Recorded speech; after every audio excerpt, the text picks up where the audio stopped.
approval or denial. Otherwise, that's all I have right now. Make a motion to approve the agenda with the modification. I'll Go ahead, Mary. second. Motion by John, second by Mary to approve the agenda. All in favor? Aye. Opposed? Carried. Invocation on this special day of September 11th. Yes, yes. Okay, let's bow our heads. Gracious God, we thank you for this day. We remember this day, and we remember what happened many years ago, and we ask for your blessing to be upon all those families that were affected by the events of September 11. God, we pray now that your spirit would be among all of us here, and we pray for your wisdom and your guidance to be in this room. Amen. Thank you.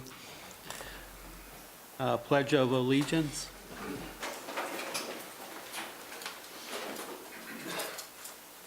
I pledge allegiance.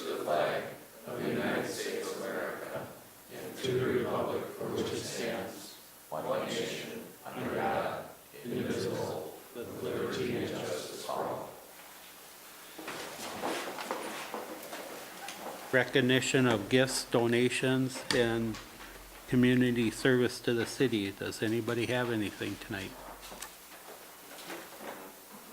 All right, we got a couple resolutions. Resolution number 14941, resolution accepting donation from the Hutchinson Elks, $19,000 for inclusive park. Mayor, Council, this is phase 3 of their donation cycle. This will bring their total donations up to $73,000 for the Elks Inclusive Play Park. And I think it's noted they're looking to buy a couple more pieces for that. And so obviously it's been a great asset to the community. The Elks have done a wonderful job in raising the funds for it. Make a motion to accept. I'll second that. Motion by Steve, second by Chad to accept a donation from Hutchinson Elks. All in favor? Aye. Opposed? Carried. And we have resolution number 1492, resolution number 14942, a resolution accepting donations from the VFW Post 906, $10,000 to the Hutchinson Police Department and $10,000 to the Hutchinson Fire Department. Mayor and Council, obviously the VFW was at our last council meeting and presented us with those checks. This is just a formal acceptance of those donations. Make a motion to approve the resolution and donation. I'll second. Motion by John, second by Mary to accept the donations from the VFW. All in favor? Aye. Opposed? Carried. Public comment, if you want to address the council, please come forward and state your name and address. If it's on the public hearing, could you wait till then? Nope. Bill, Bill Arndt, Bill, 1460 Calgary. Bill, if it's on the, we have. I can't hear nothing back there. so- Oh, if it's a public hearing, we're gonna take comments then. This Is it I on the won't be here pond? at public hearing time, so this is on the trees. Okay, all right, sorry. Go ahead. 1460 Calgary, southeast. Steve, I got to disagree with you on your trees. I'm a tree hugger. I enjoy trees, and this is being a tree city. I want to protect every tree we got out there. If they're diseased and sick or dangerous to the public, yes, cut them down. But if they're not, as a preventive thing, I don't believe you can prevent anything. If we'd have done that back 40 years ago on the elm trees, we still have elm trees alive and shading and making our city beautiful. So the ash trees, yes, it might come. We got 50 miles up the river, it has to come first. I mean, there's thousands and thousands of ash trees in the river and groves and everything else before it hits here. So I'm trying to, let's not just go wild and cut trees down. If the ash tree is sick, yes, but let's not just trying to even them off. And the other thing I was just going to mention, I noticed today when going down the street, we plant a lot of new trees, but we got a very big disease in them new trees, and that's the weed whip. You can go around town and trees that are planted in the last 10 years, every one of them are snagged on the bottom. First storm we get, down they come. Now, I did live through the tornado that hit Hutch, and it's sickening when you see what that tornado did. It took a long time for some of these trees to come back. We cut one down in the park this year that had a break all the way through. That was from the tornado in 1951. There was a number of them that were twisted, but stood, survived, and branched out. But when you tried to cut them, they split in sections. You didn't have to split them. So I want to thank the city council and try to keep as many trees as we can, please. Bill, Bill, Bill? just since you brought it up and you named me, I just wanted you to understand that I'm a tree hugger too, but at the same time, we've got a lot of neighborhoods that are predominantly ash, and I wasn't talking about cutting them all down. It was just intermixing some in there now, so that maybe it is 20 years before emerald ash borer gets here. But then we'll have new trees that are 20 years old, and people will be able to enjoy those too. So it's kind of a balance. In between that, as you know, I live in a new section of town out there, and thank heavens for the cottonwood trees. Yeah, there you go. I mean, I like trees. We had no birds until these cottonwood trees started showing up and planting big sunflowers, and we got birds coming back again, and Yeah. it's all part of our wonderful city here, so let's be a little careful on the trees. Thank you. Thanks. Thanks, Bill.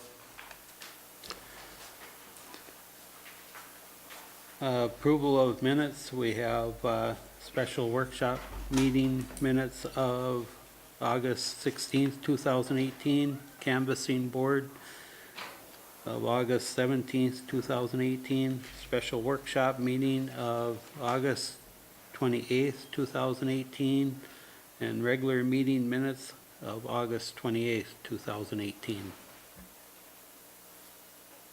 I just had one correction on the regular meeting minutes. On the last page where I had asked Matt about how we're making up the hospital lease payments, and Matt noted that coincidentally, the pilot transfer from Hutch Utilities was going to be increased due to the formula, and it really is, it says in the minutes is so that there is a net effect on the city, and it should be that there is no net effect.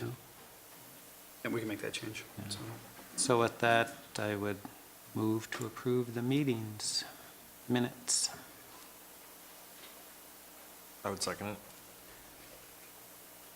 Motion by Steve, second by Chad to approve the minutes with the correction. All in favor? Aye. Opposed? Carried. Consent agenda, this will be done with one motion unless somebody pulls something off for discussion.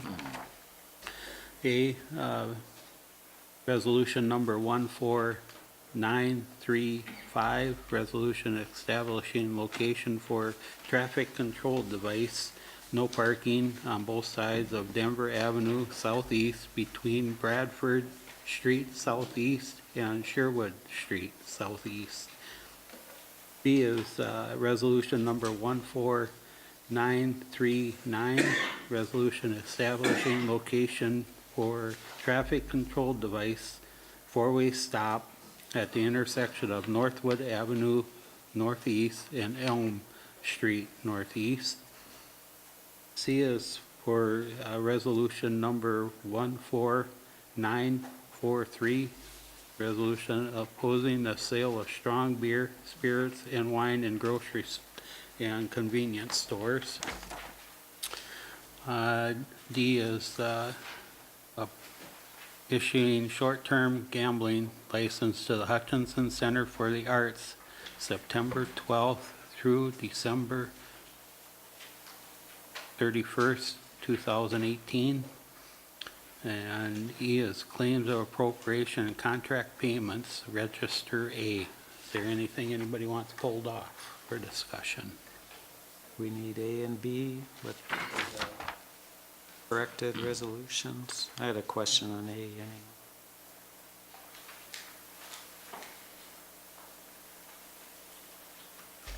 Motion to approve the balance.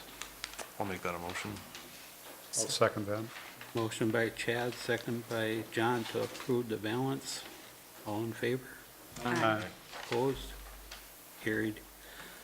Steve?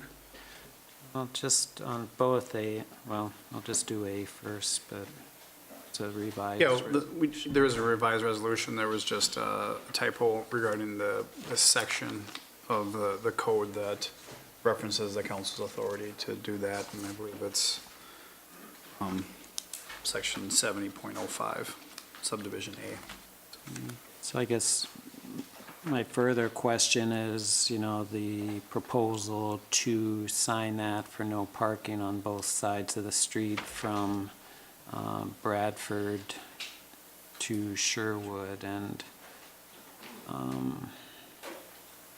I don't know, I just wonder if we're jumping the gun a little bit. I don't know how wide the street is. I know it's getting more traffic now because of the Century Avenue work, but, you know, when you look at the lot layouts, it's for single-family homes right now, even though it's zoned R3, which there could be multifamily housing in there, but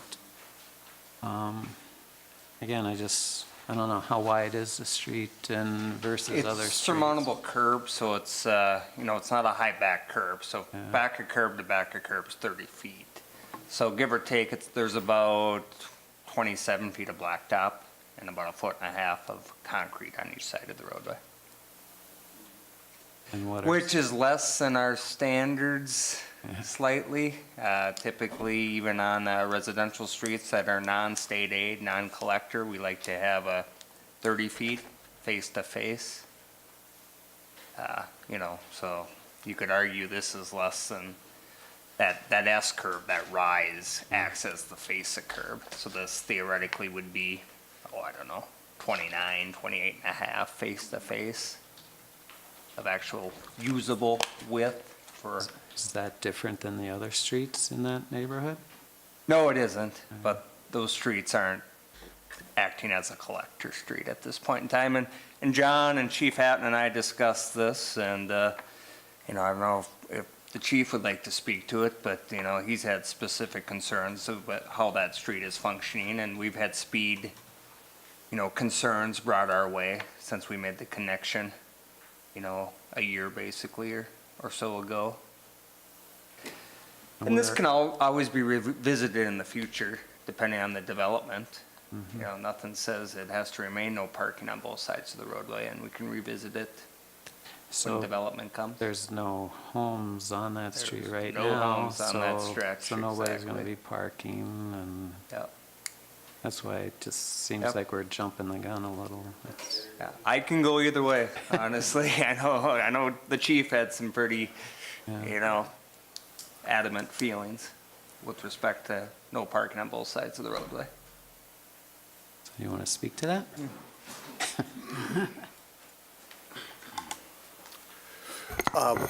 Yeah, the biggest reason that I want that is just because when you have an area with multi-level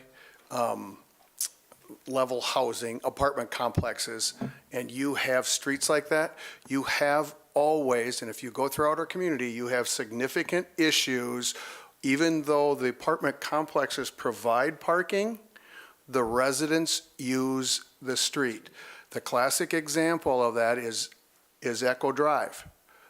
Those apartment complexes have parking for their residents. Yet if you go down Echo Drive at any time of the day, that street is full of cars. And that's what we're trying to avoid. And that apartment complex that's out there, as part of the building process, they were advised that there would be no parking on those streets prior to them building that complex for that very reason. And so I think if we allow that parking, and Kent's right, if we can always change it at some point, but if we allow that parking now, it'll get a whole lot harder to take that away. If once that area is completely developed and it is a majority of residential housing and those residents want that parking on the street, then we can always reverse that and let that happen. I think at this point in time, it gives us a better control of how that street will operate and flow as that whole area is being developed. And I think in simple terms, it's easier to give it back than take it away. You know, looking forward with some unknowns here and how this roadway is performing. We've done parking restrictions after the fact. Oh, yeah, I know we have, but it's Yeah. easier to give it back than take Yeah. it away.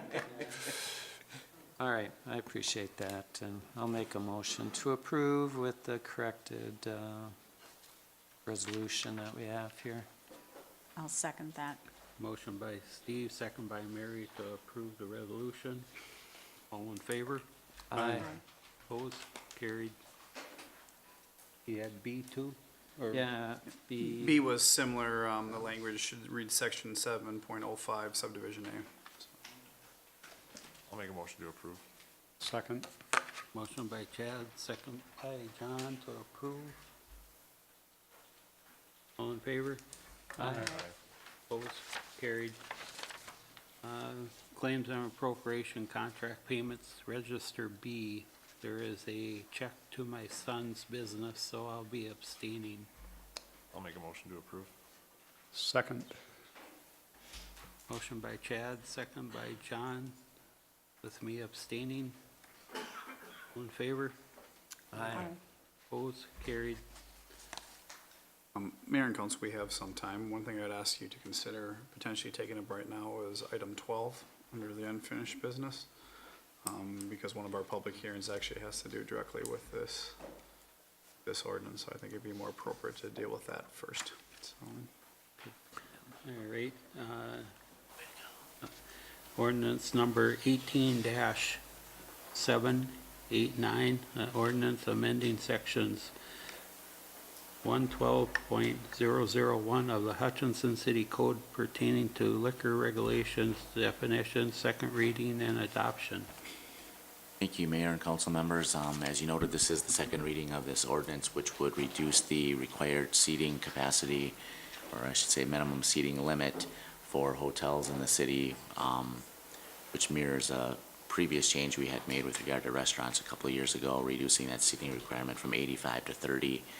If the council decides to approve the second reading and adoption, it would enable a hotel with that seating capacity then to apply for a 3.2 liquor license, which is, as Matt alluded to, something you'll be considering later tonight. So I'd ask that you approve the second reading and adopt the ordinance. I'll make that a motion. I'll second. Motion by Steve, second by Mary to approve the ordinance. Any other discussion? All in favor? Aye. Opposed? Carried. Thank you.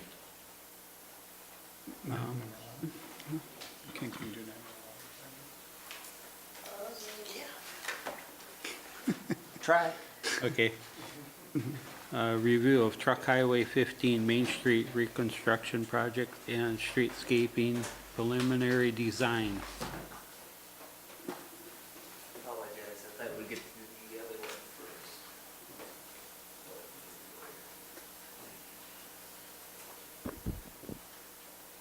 All right. Good evening, Mayor and Council. Once again, wanted to come before you, touch base on the Highway 15 Main Street Reconstruction Project, scheduled for 2020, for those in the room that aren't aware of that by chance. There's been a fair amount of work done on the preliminary design of the streetscaping aspects. That's really been the focus the last, probably 3 months or so now. And we touched base with the citizen advisory group that we have formed. Chad and Steve sit on that group just recently, last week. And then also the Public Arts Commission had a discussion last week. And then likewise, we've had numerous project management team meetings between city staff, the consultant, MnDOT staff, and then lastly, we had a resource allocation committee meeting last week, and we reviewed this information. Looking forward, since we're talking process, a little bit of schedule, who's involved. This will be, we'll touch on it this evening. If there's anything of particular concern to council that can be revised, I don't think there will be, I hope, but ultimately, this information will be utilized to create boards and information for the Arts and Crafts Festival. We're going to have a designated booth for this project, and consultant staff, MnDOT staff, and myself will be down there on different shifts over those 2 days, manning that booth, providing information, gathering input. So hopefully that's a worthwhile effort. So with that, and then a lot of this is similar, and it's just been tweaked a little bit.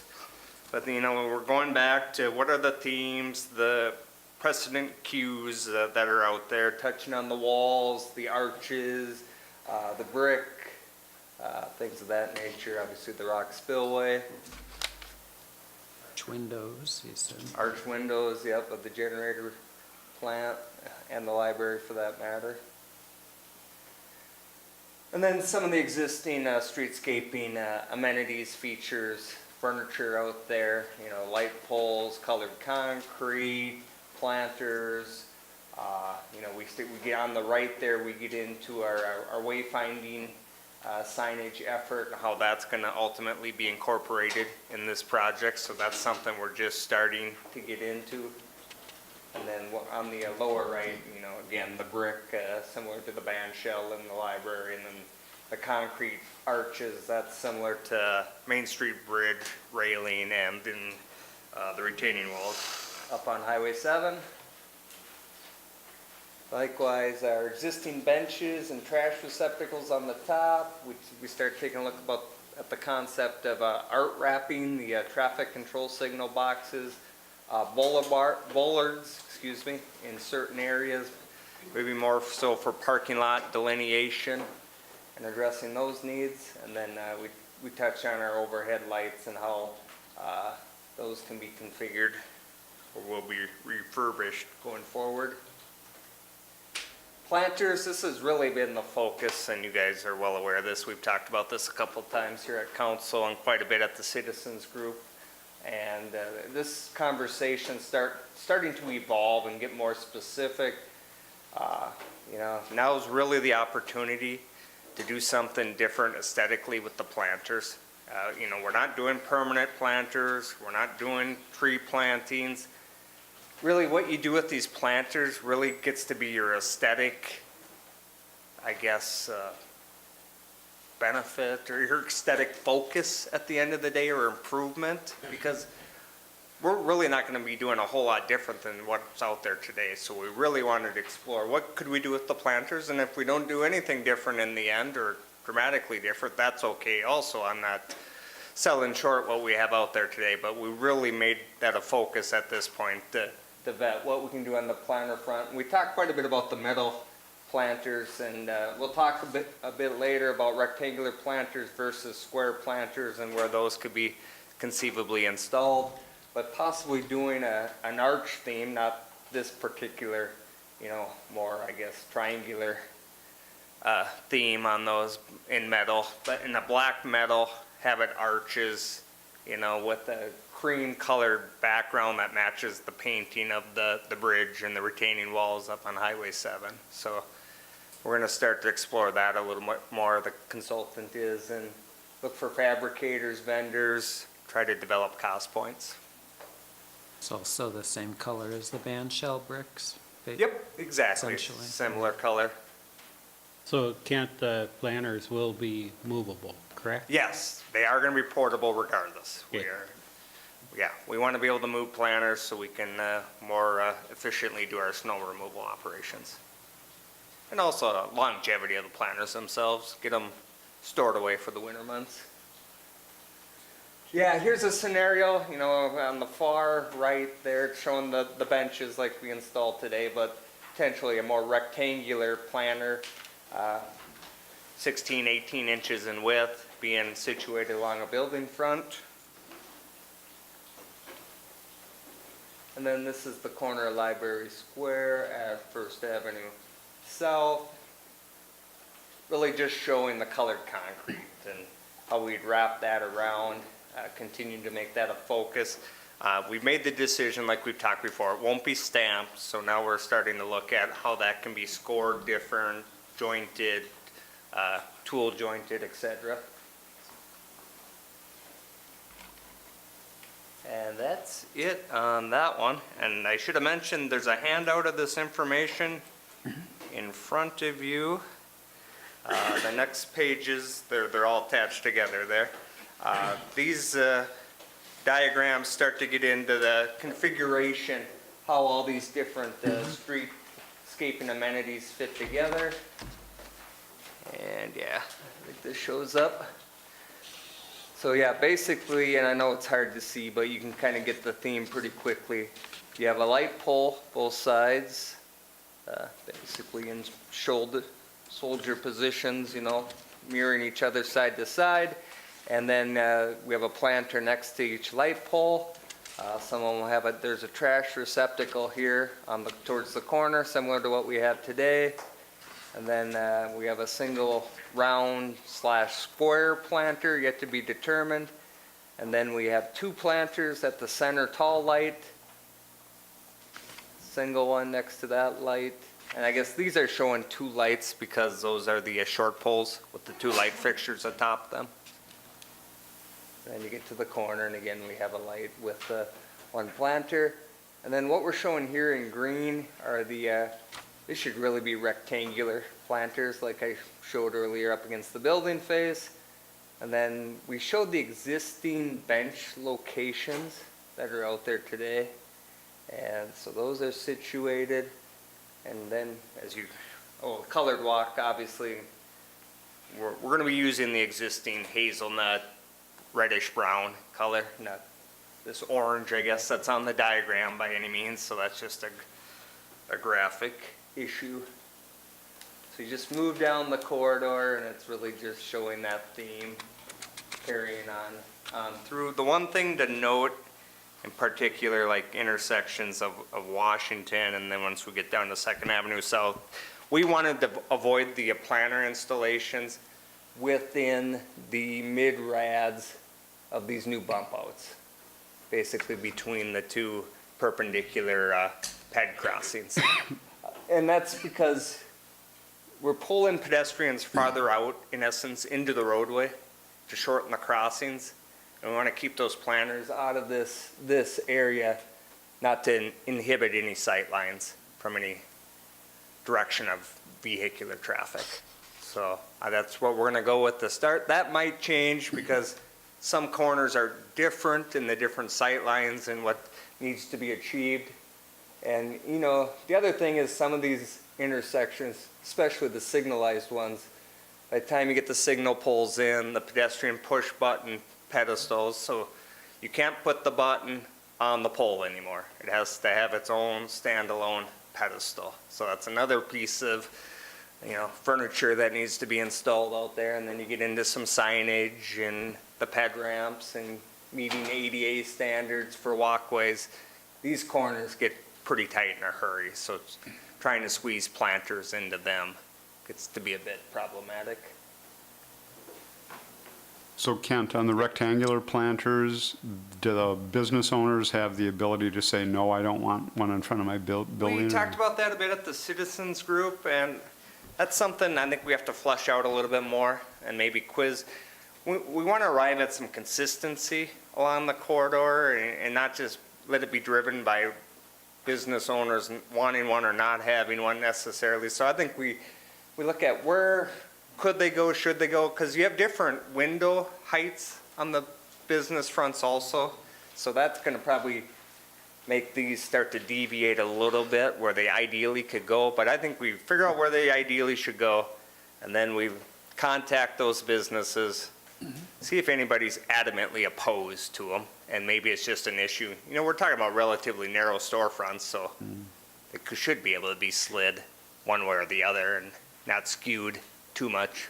And you might be able to correct that just by the plantings that you put in those planters, too. True. you Yep, know. and the height of, we talked Right. about different heights of those planters, but you don't want to do too much of that either, and then you know, every year you got to figure out which planter goes where, and, you know, not to say that it's a huge issue, but it's just another inconsistency that's got to be accounted for the people that maintain them. Right, I'm Here. talking about plants Yep, that you put the in the plants planters. You know, themselves. some plants are low-lying and hang down farther, and maybe that works in front of one business and compared to a different place. And I think that's another conversation, you know, once we figure out type of planter and then the height of planter, then we need to start talking about plants, what goes in Right. these things and what height is going to be arrived at, because, you know, I don't think business owners necessarily want the bottom half of their window absorbed by planter and plantings, I guess, so. That's right. We got to be careful along the way, so we have a lot of work to do on that front. And that's really about it. Yeah, it just carries on through. You'll notice south of Third Avenue, like we have out there today, the colored walk drops off and we get into more of a typical boulevard, grass boulevard scenario. And then the planters would go away also, obviously, similar to what's out there today. And then just the last page of this handout, it's a little more detail about, we're starting to look at jointing of the gray walk, which is the white area here, and panel sizes. You know, what we're looking at now is about 4.5 by 6 foot. 32-inch width of the colored walk.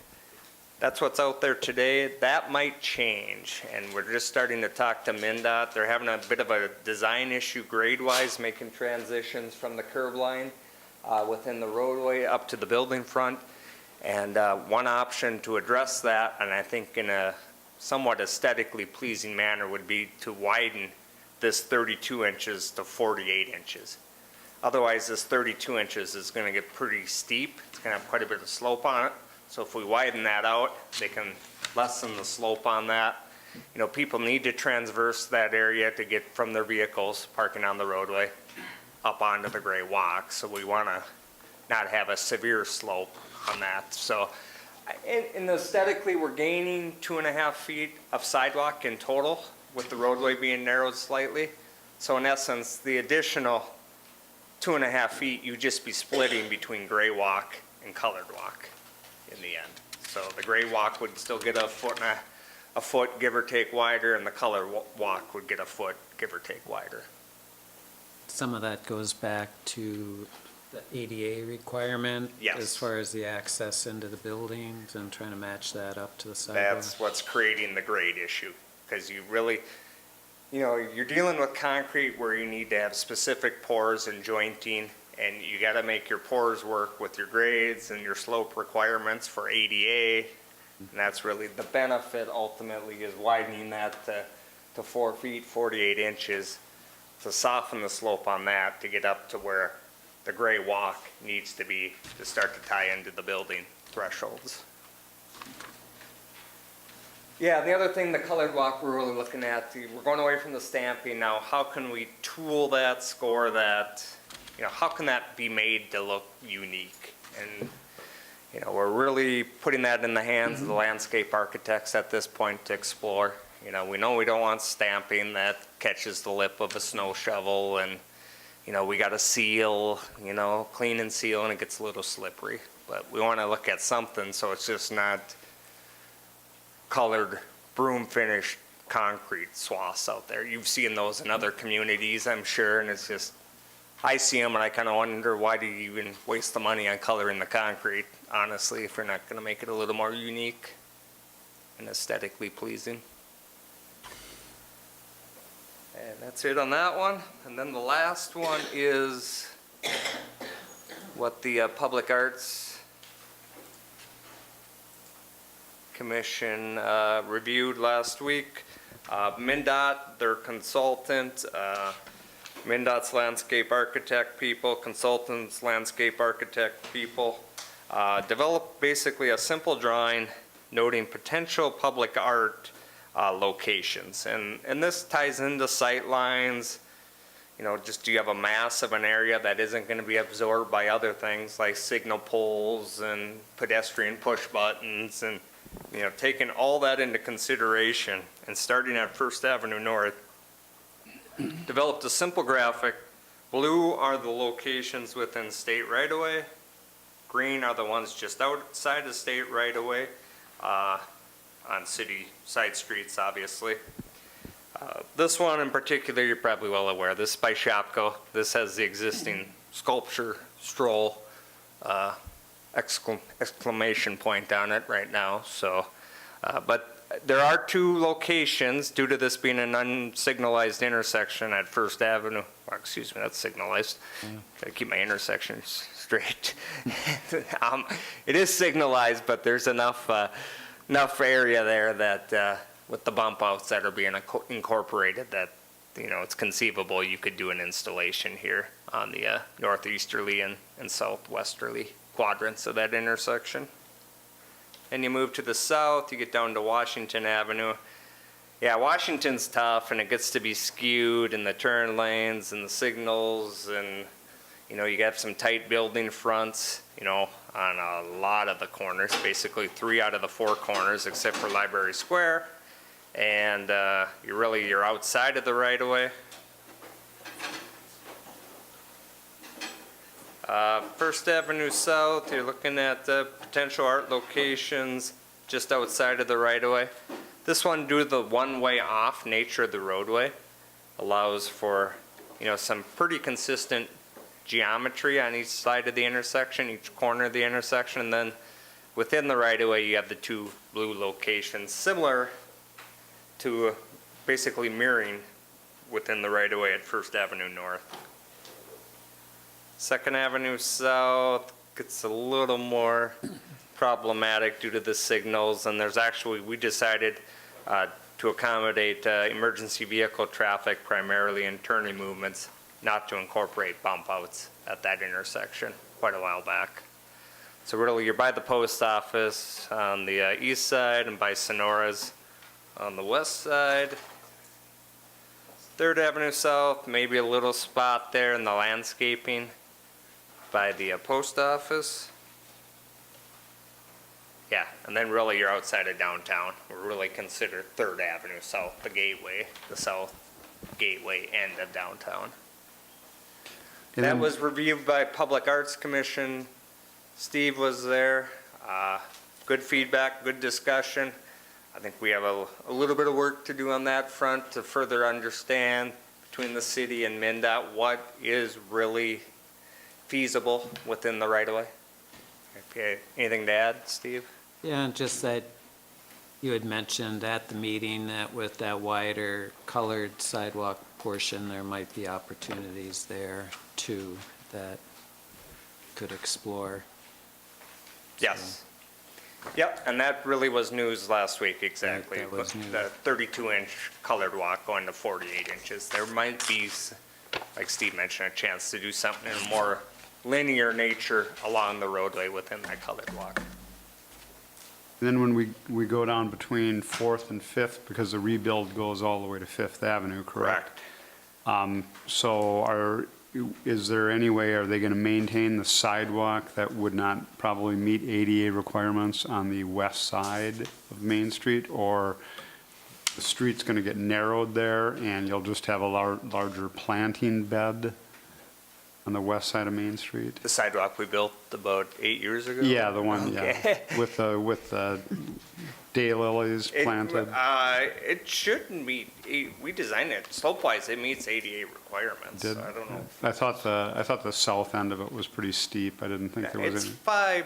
5%. There might be a landing there where you're able to go a ramp to a landing where you're able to go 8% grade Okay. for 20 feet. Okay, that might be So we it did then. utilize that in that one stretch. I think that's probably what you're noticing. So that'll John. basically be left alone, that sidewalk? We're leaving that will- alone, yep. alone. Wall's gonna be left alone. Sidewalk should be left alone. There might be a little bit of reconfiguring, at Fourth and Fifth Avenue intersections where we gotta extend or slightly shorten the walk on either end. Daylilies, soft landing below the sidewalk on the bottom of the wall. Would like to not leave that alone, from my perspective. We're having some issues with maintenance and really the sustainability of those daylilies. They took a hit last winter in that area. It's a harsh environment. Honestly, I'm surprised they did as well as they did for as long as they did. It's been a few years. So I think we need to have a discussion with MnDOT. Do they really need a soft landing below that wall? Because that was their requirement when we built that wall, that there had to be a soft landing if there wasn't a railing atop that wall. And railings, to meet standards, start costing about $150 a foot. So you start doing the math on that, we would add 60, 70, 80 grand into railing. So you can buy a lot of daylilies and mulch for that amount of money. But I think we need to dust off that conversation and see where the roadway curb ends up being and what width is left between the curb and the wall. And in between those daylilies are weeds, and there's some sunflowers that were growing in there, and We left the sunflowers. But, I know you did, they're for the birds. Gary was out there, he saw us at work. That was a engineering team building activity a few weeks ago, which we do once or twice a year, so, yeah. All those locations are potential locations for art, right? The locations that you've showed us. On the graphic right. there, yes, Mhm. yes. They're Those all are the ones that potential. have been identified by MnDOT and the Right. consultant. That doesn't mean we will have all of those. No, and it gets into what the installation is, and that's what we talked quite a bit about with the Public Arts Committee. And I think we really need to start having an understanding what the vision is, what the intent, specifically within the state right-of-way. Because they have an 8-page public art policy for the right-of-way that needs to be adhered to. So, it's a significantly different story between the blue boxes and the green boxes, what the process is in the future. I've had a person willing to decorate them for us for free with spray cans. Oh, dear.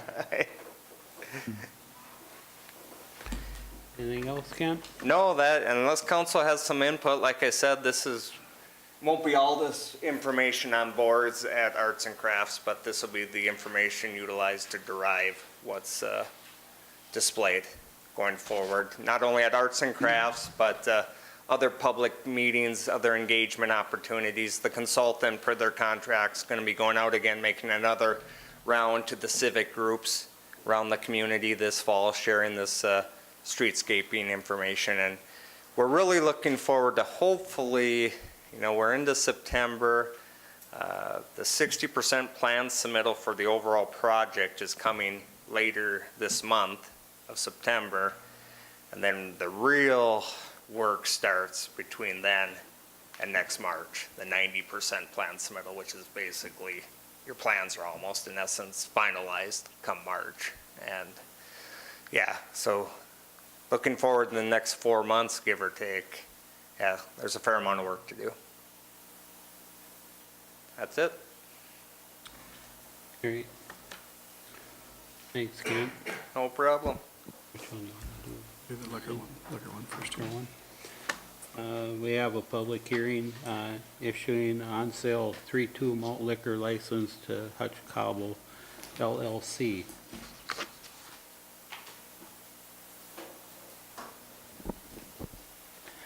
Thank you, Mayor, Council. Before you tonight is the public hearing for the potential issuance of 3.2 liquor license to Hutch Cobble LLC.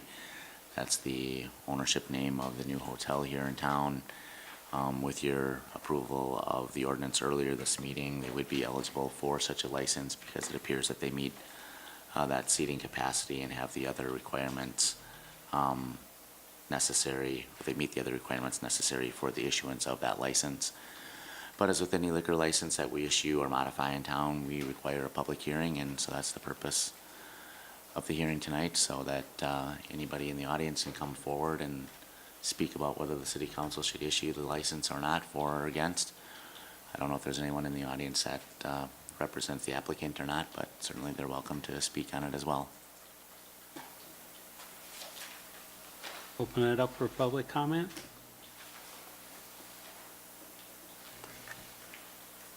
Close the public hearing. I'll second that. Motion by Steve, second by Chad to close the public hearing. All in favor? Aye. Opposed, carried.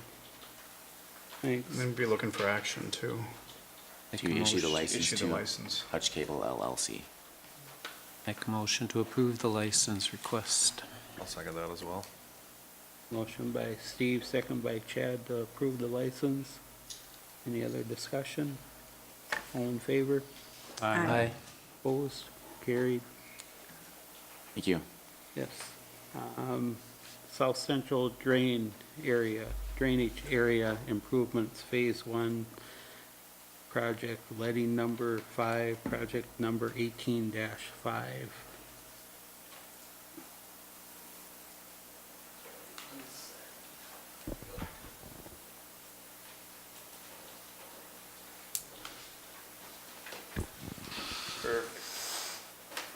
Yes, we're doing a public hearing this evening on South Central Drainage Area Improvements Project, Phase 1. And Phase 1 is in essence the pond project. And basically, the reason why we're doing this public hearing is that, you're gonna, well, you're aware of, but Andy will be touching on later here, is there's a bond issue associated with this project. So we have to do a public hearing. Looking forward, and looks like we have a few people in the audience this evening. We do intend to do a public meeting on this project. We just wanted to get the project process started here. This will allow us to finalize the plans and specifications and get out for bids.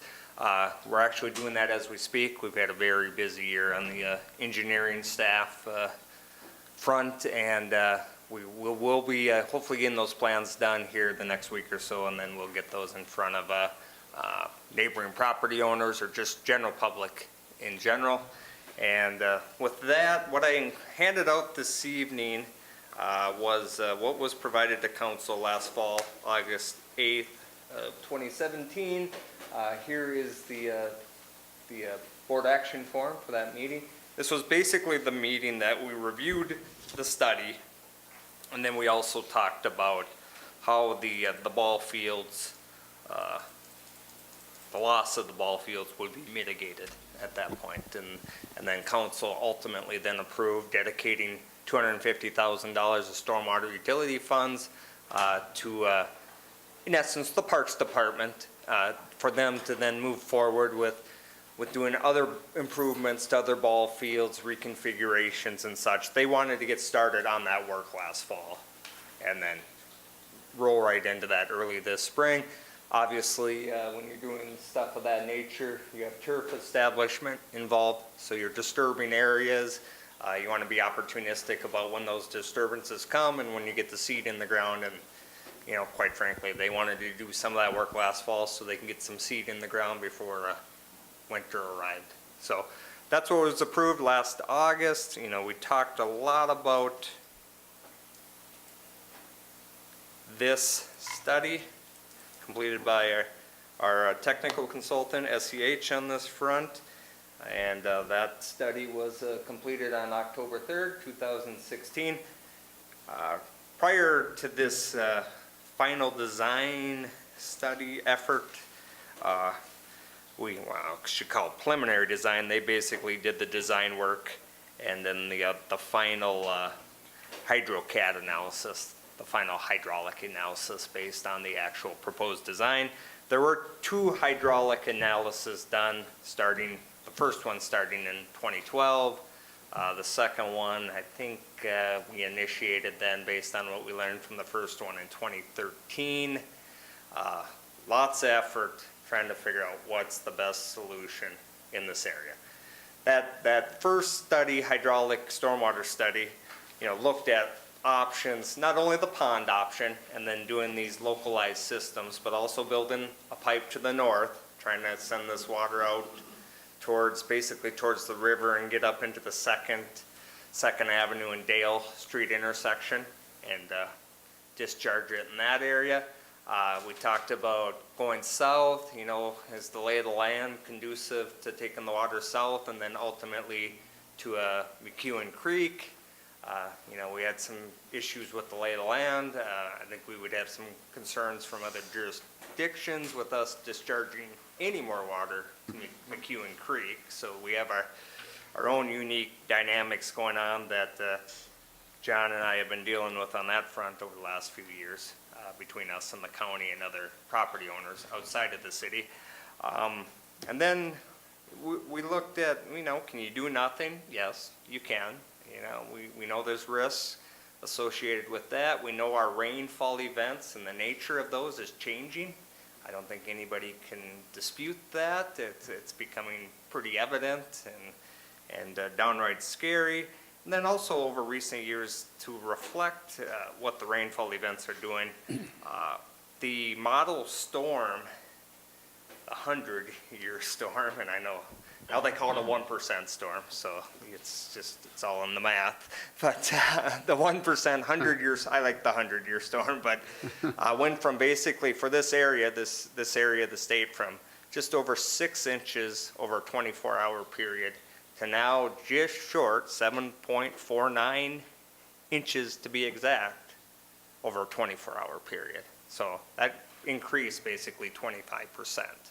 So that's changed, you know, significantly the design world that's involved to design these facilities. I mean, it's a lot of water regardless, but now when you start bumping that up 25%, your ponds and how they function hydraulically, it gets to be problematic. And not to mention the piping, and we can talk about piping and existing Allen Street pipe that we call it. We have a large pipe already in the ground that goes from the Linden area, Linden Park area, out towards the school, through the school, ball field area, and then up towards K Street, and then ultimately towards Allen Street, and then to the river. You know, it starts down in the Linden area at 48 inches, I believe. No, actually 60 inches in that area. On Linden, just north of the park, is 60 inches, 5 feet in diameter. Ultimately, when it gets to discharging at the river, just past Allen Street, it's 84 inches. It's 7 feet in diameter. So you're getting to a point with pipe sizing that you can't build a pipe any larger because you can't go any deeper to make the hydraulics work.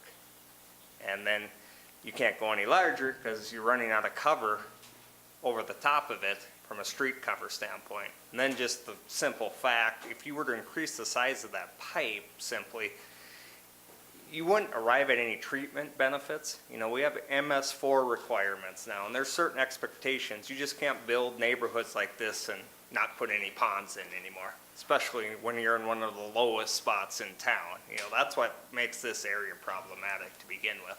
It was developed, some would argue somewhat overdeveloped, and there's no stormwater retention that basically exists in that area other than the roadways and the backyards. And that's where a lot of the issues have been over the years. And once you start having those issues and that water can't go anywhere, it's got to, you know, basically seep into the ground, and then you end up with high groundwater levels that fluctuate dramatically depending on the climate and the seasons. So that's really what we're up against. I won't, you know, work through this. We've already done that. I will just touch on a drawing or two here. There we go, figure number 1. And this basically mirrors what we're proposing within our design, our final design that we're just completing. You know, kind of a kidney-shaped pond. The one thing that changed during our final design and working with SEH as hydrologist is to make this better function. We did have the effluent pipe, the pipe flowing out of the pond coming out this northwesterly side. We're gonna take that out the north side and tie that in to the 60-inch pipe, like I mentioned, on Linden. And then we're gonna have these purple areas are gonna be, or stripes, I guess, lengths are going to be an aggregate walkway. So, and by aggregate, it's more like what the Parks Department's been installing in the past. It's a granite, fine granite aggregate it compacts rather nicely. It's, you know, even for wheelchairs and some things of that nature, you know, you can travel it for the most part, depending on the time of year and how dry it is. So we'll have those aggregate walkways, and then the existing bituminous trail around the perimeter of this area will continue to exist. And then what's arrived at, and it's actually showing a little better on the next slide. Not cooperate now. Is this ball field area. And you end up with athletic area, and you end up with a width of about 180 feet, and then a length of, where you still have your full width, approximately 365 feet in width, and obviously you got a little bit of extra room down here on the east end. Pipe-wise, I did mention this outlet pipe. The two inlet pipes, one will be coming off of Sunset here in this area, and then one will come off of Harrington down here in the southeasterly corner. Didn't mention that as part of the next phase, those pipes will all be increased too as part of the street projects. And Yes, and there might be another shrine.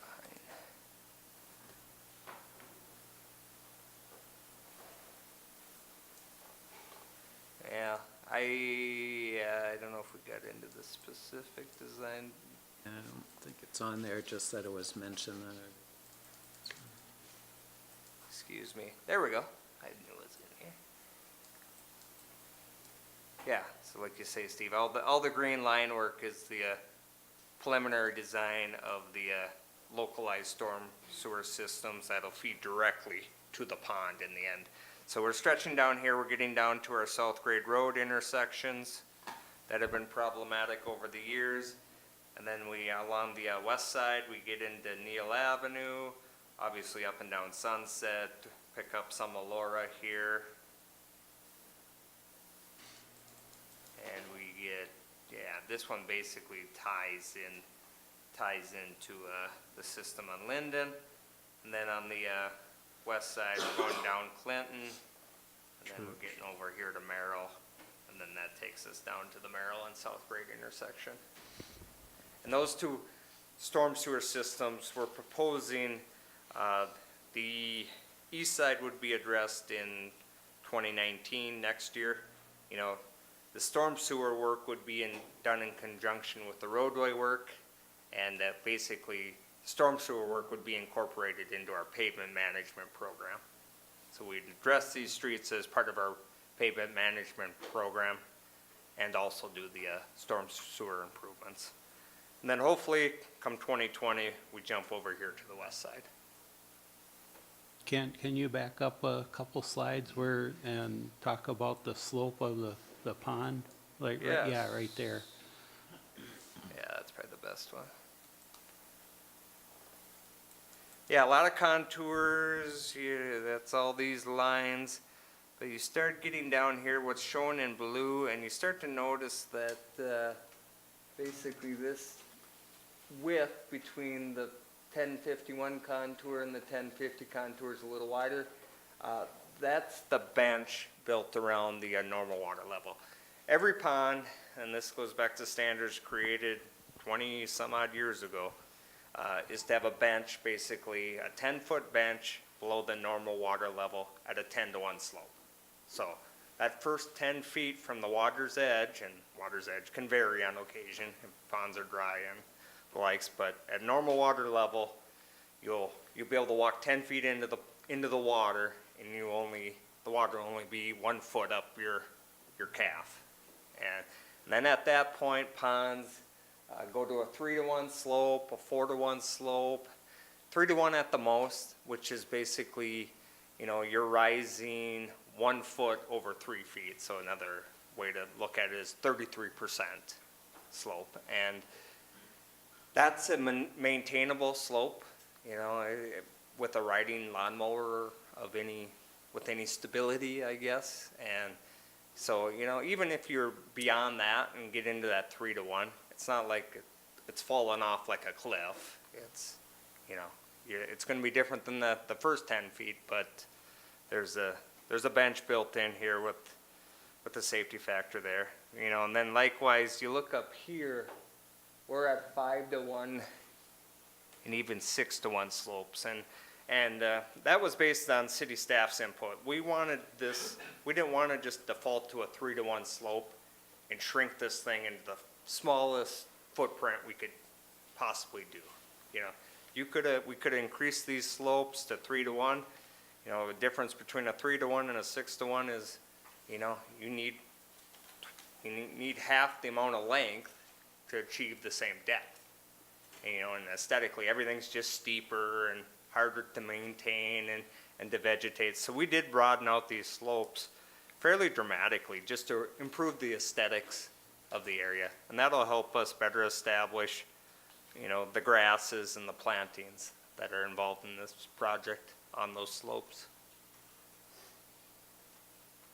You mentioned how deep the normal water level is. What it could be temporarily with farming zones. Yeah, the funny thing, and this is going to look odd when it's built, if it gets built, is normal water, if you can read the fine print there, is at 51.5 feet. Bottom of pond's at 47 even.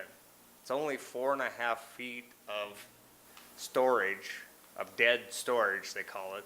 It's basically the storage when there's no rain event going on. But the bounce, you can see really the capacity for the 100-year event that it's designed for is built into this 1061 contour, all the way to here. And if, like I said, it's designed for a 7.5-inch rain event over 24 hours.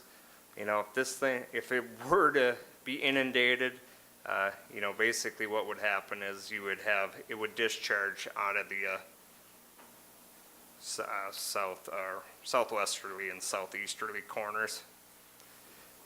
And honestly, if we get that sort of event, what this pond's doing is going to be the least of our concerns. So yeah, there's going to be much bigger issues than what this pond's But performing. yet, if we didn't have it, there'd be issues anyway. Yeah, too, right? honestly, if we don't have it and we get a 7.5-inch rain event over 20, it's- we're going to have much greater issues in this neighborhood if this pond and these systems aren't built. And that's really the intent of this project, is improving the drainage dynamics within the neighborhood and then improving what's happening down on South Grade Road. We have a very heavily traveled collector street that floods during quick rain events, and we want to fix that before something happens. With that, yeah, I won't spend any more time on that. Show the drainage area. Yeah. Yep. And that's what we're picking up. Yeah. So it's a rather significant area. Here's the proposed pond location. Here's the primary drainage area that's collected with the immediate storm sewer systems. And then it actually, depending on the rain event and how quickly the rain comes, if we're not getting the rain too quickly, it'll actually have some treatment ability for this area down by the mall, cash-wise.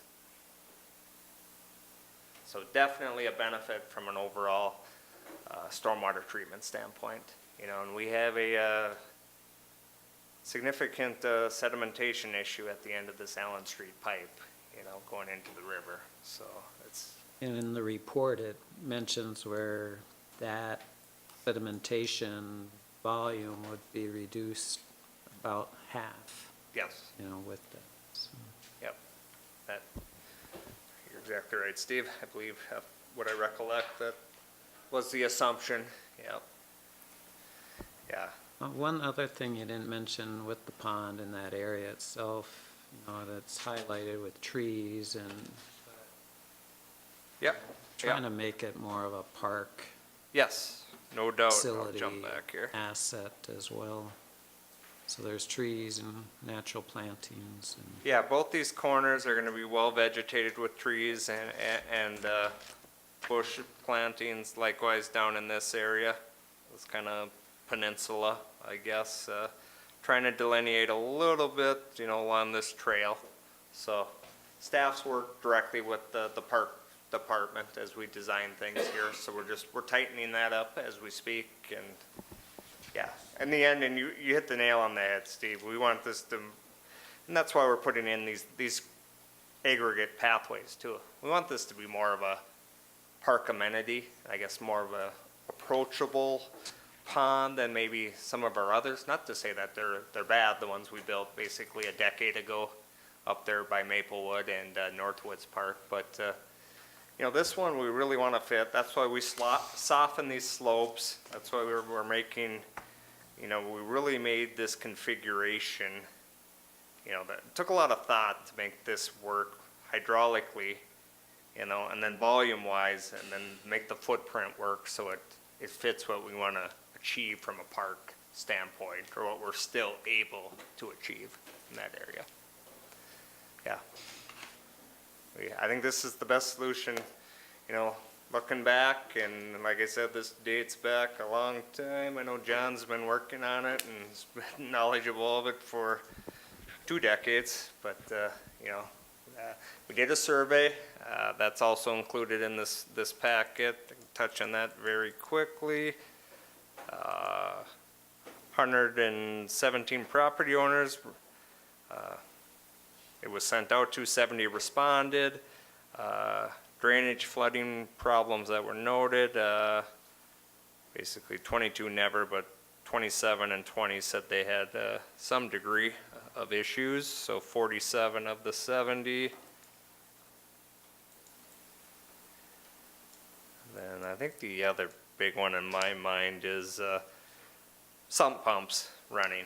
You know, 37 of the 70 respondees, so another way to look at it, basically a third of the number of people that we sent it to said their sump pump runs frequently, which is no surprise up in this area. That's what we're trying to help.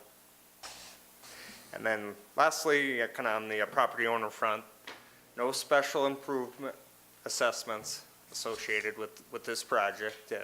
You know, that had been talked about a number of years ago. We determined based on our stormwater utility fund and what we built years ago up on the north end of town, we made a conscious decision then not to assess. And, you know, that's why we have our stormwater utility fee where everybody contributes on a monthly basis so we can deliver projects of this nature that, you know, benefit large areas without, you know, really impacting people's pocketbooks to make them happen. there isn't. We've historically increased that fee 3% a year. Yep. Which is still kind of median. Yeah, there's surveys out there, and, you know, we're about average when it comes to other communities. If you start to pick out the river communities out of those polls, we start to skew towards the bottom third, honestly. You look at some other river communities and what they're charging for stormwater utility fees, you know, and. But where it's going, Yep. this isn't going to cost or create a large increase in that fee because we actually have one bond that's coming off being actually completed. So it'll just transition, that same cost will pretty much be covered with that. Yep, and that bond was for the Northwoods and the Maplewood ponds that were built in 2008. With that, yeah, unless you have any more questions, certainly open to questions, thoughts, comments? Open it up for public comment. Give instructions. If you want to address the council, just come forward and state your name and address.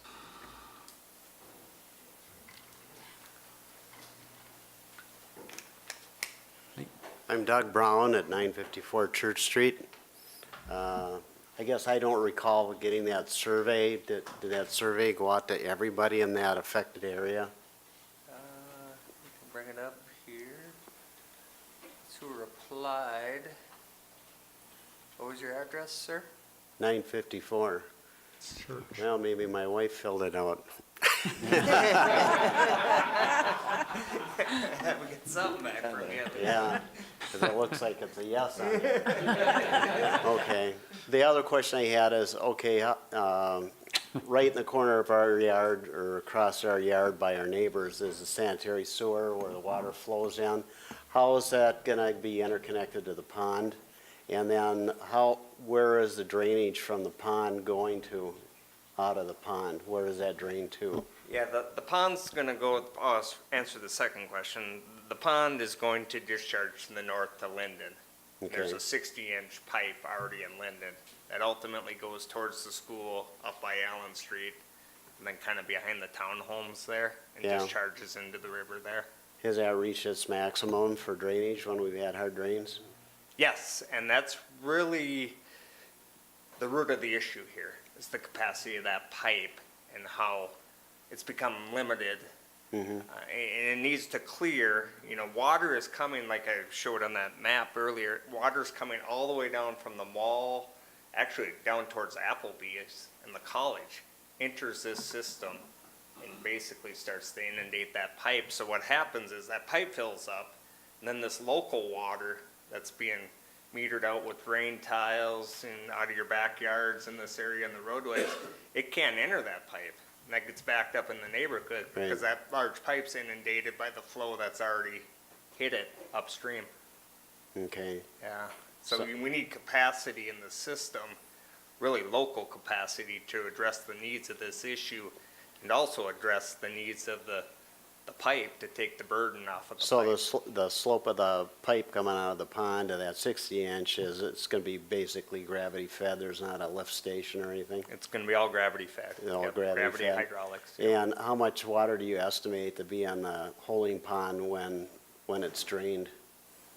4.5 feet. 4.5 feet? Yep. Is what the maintenance level will be? Yep, that'll be the dead pool, I guess. Okay. And then, but like I mentioned, and aesthetic wise, unless you're on those walking trails, you won't be able to see the water. Right. Yeah, we tried to broaden the slope so it looks more natural and there's gonna be prairie grasses and stuff like that. But to make this work, you need that bounce, that elevation from the normal water to Yeah. the high water.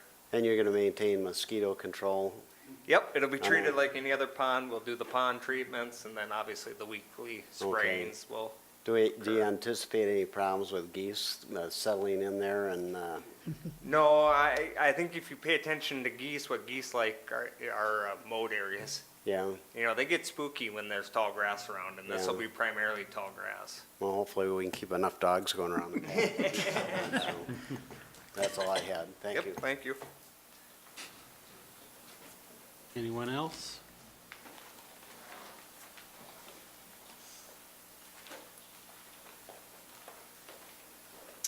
Vicki Powers, 765 Craig Avenue. Mary Ann Arts, 764 Craig Avenue.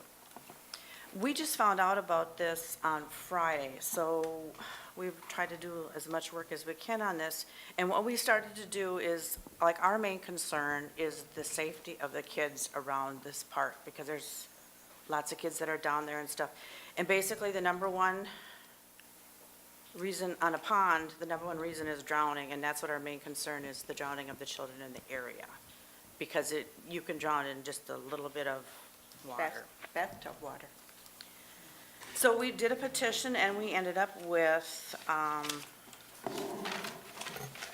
87 names of people that really prefer to not have a holding pond. We understand that there is a problem with this, but yet we really feel that the holding pond is not exactly the right answer, because a drowning, it's not that it won't happen, it's going to be when will it happen?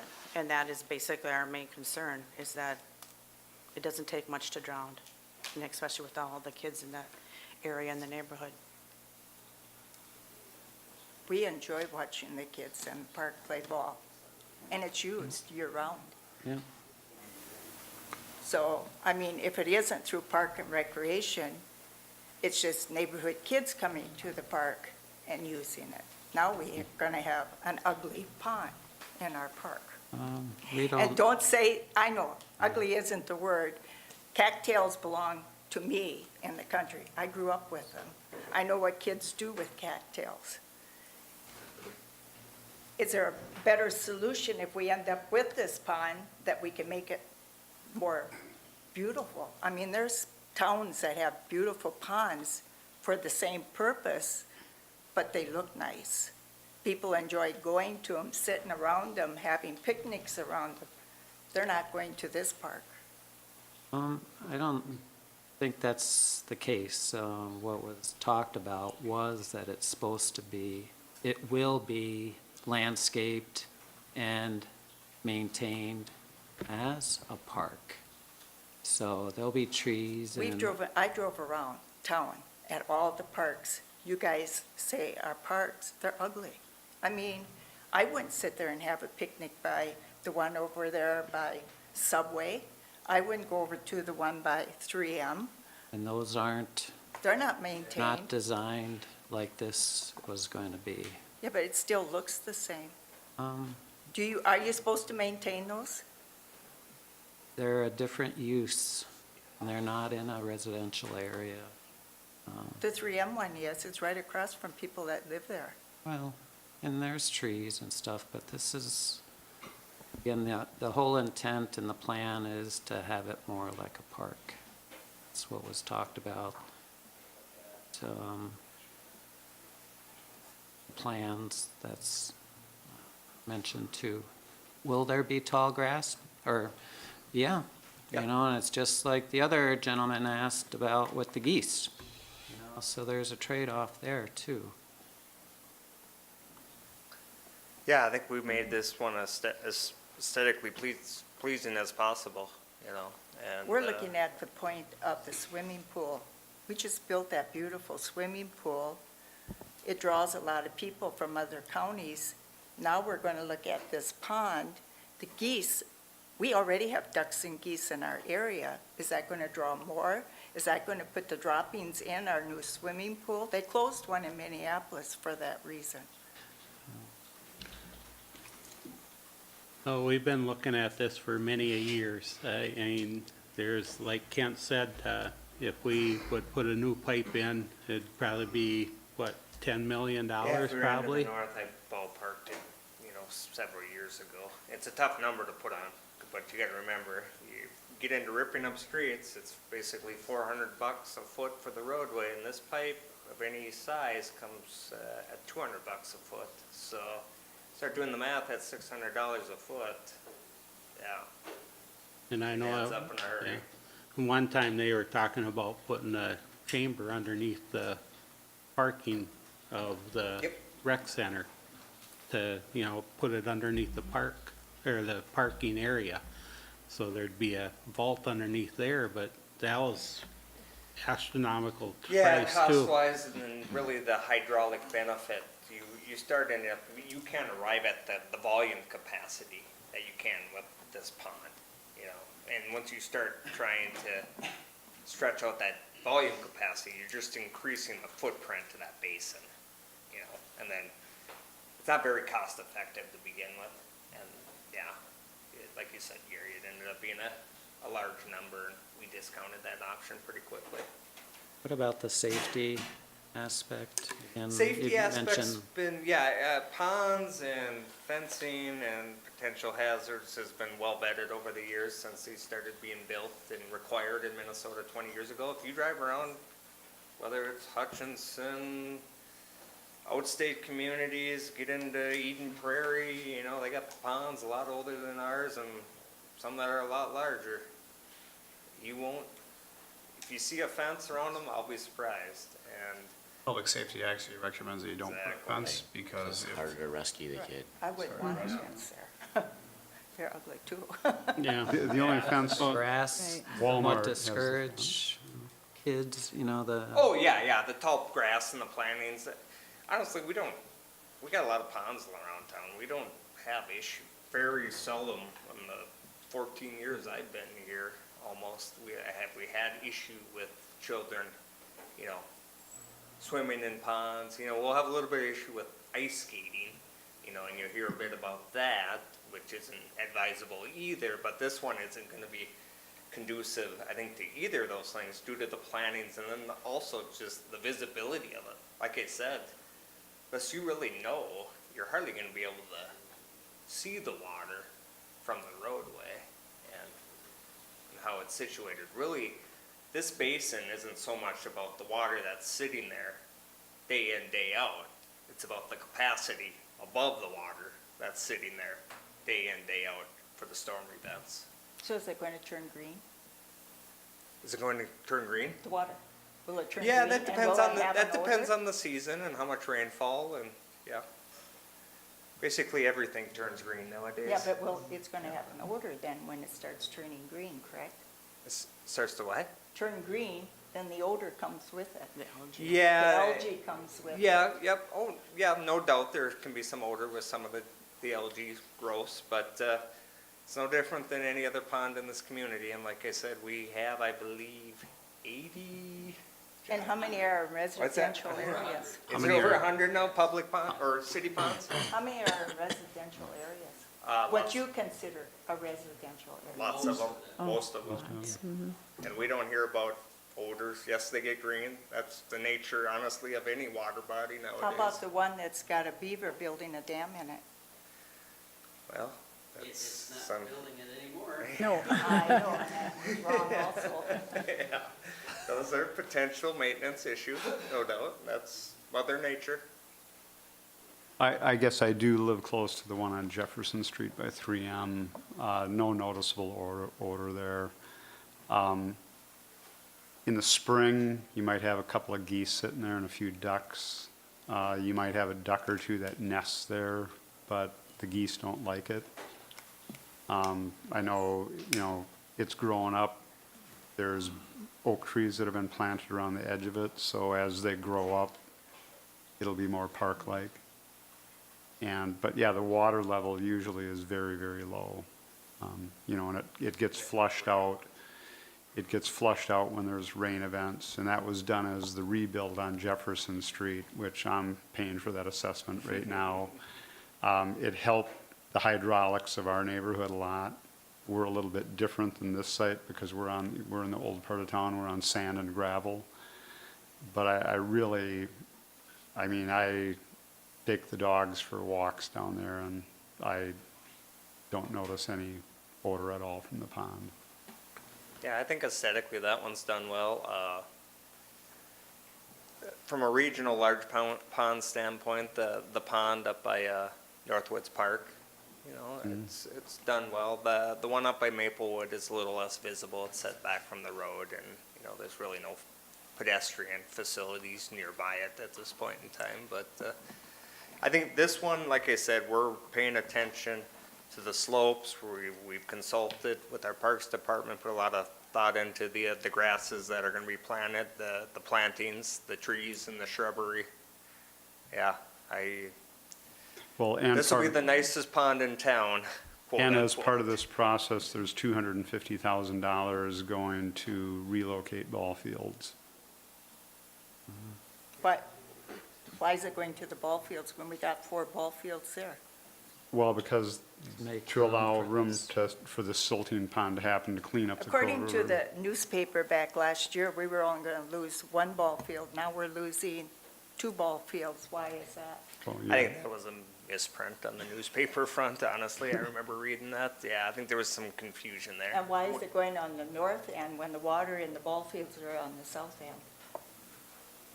Excuse me? Why is it going on the north end when the water problem on the ball fields was on the south end? We're not addressing the water problem on the ball fields. We're addressing the water problem in this whole Yeah, region. but of Actually, community. and the discharge pipe is on the north end. And then we're also discharging to the north also. That's So how where does the- water run uphill? So when you put these pipes or hook these pipes up down here on Sunset where we have the flooding, how is that going to run uphill to that pond? Yeah, water won't be running uphill. It's all in the pipes and the grades and the elevations and the inverts and the hydraulics of the pond. If I could make water run uphill, I wouldn't be standing here right now. I'd be getting paid a lot more somewhere Well, else. to me, that's what it's doing, it's running uphill, because that's a hill going up to the north end. It'll be planned accordingly and engineered for that. Have any And when you hook these pipes up, does that mean our streets are going to be tore up at all? Yes, like I mentioned earlier, Sunset, Neil, portion of Laura, we'll be going down Clinton. And actually, we'll be doing all these, the west side and the east side of the rec center area within our pavement management program. A lot of these streets are overdue to be addressed, obviously. So that's going to be an assessment to each Yep, and property that's, owner. we've had those in a holding pattern, a lot of those roadways for many years, and put some Band-Aids on them and been limping them along, so So they'll if be you- coming due with our pavement management program. So my eyes, if you address the streets and hook it up to what you got existing already without the pond, wouldn't that work also? No, it won't. Why not? Hydraulics and capacity. The So you just- the streets would still flood, ma'am, and the backyards would still flood. I mean, I'm familiar with some people that live along Church Street, or they sold their house along Church Street, and I've seen 3 feet of water in their backyard. And So is this that's going what to, is this this going to help addresses. the backyards? Yes, Yes. That's the whole point of it. And if it doesn't work, then what? it will. That's why we do it Can in we have you studies. sign that? It Being will recorded. take care of it. That's We'll part take of, care of that's it. part of the work that we've been doing. Actually, it goes back to 2004 was when this was originally looked at. As Kent noted, I think this is the 4th different option that staff has looked at. And that's been what's been determined the most feasible. You know, getting back to your comment, this is what, part of what Kent was touching on, you would have to improve the pipe from Linden all the way to the Crow River. And that's, I'm just guessing, 15 blocks. So you'd have 15 blocks of road being tore up. And as Kent noted, it's not deep enough to even build the pipe that's required to take that water, which is why the storm pond So it is was a being looked mistake at. in the beginning. Well, and this gets back to the way things were built 50 years ago or 60 years ago when that development was a lot different than today. State law today says you have to put in ponds anytime you move more than 1 acre. And so that's why when you see the new developments that go in, all the ponds go up, that's a state law. And so the way we've treated water, the way we've handled water has changed dramatically over 60 years through development. And so is it safe to say that when they built those roads and systems 50 years ago, they didn't take into account the growth of the city? Sure. But No different than any other community when development was happening at that time. I And actually, Hutchinson was proactive, incorporating pond and storm sewer designs and improving them sooner than a lot of people were. You know, it predated, obviously myself, even Mr. Roderberg. You go back to Marlo Prieve, and, you know, they were incorporating ponds at that point, you know, looking forward. So think it was we're in a lot better position than a lot of communities I think it was are. 2001 that the state implemented the Yep. the ponding Actually, requirements. there were pond requirements before then that the city was implementing within development, And so, it's not that long ago that South Grade Road was the edge of town. yeah, I mean, in the grand scheme of things. yeah, so you gotta look at the growth. John, how many ponds are up along Heritage? How many ponds are along Heritage?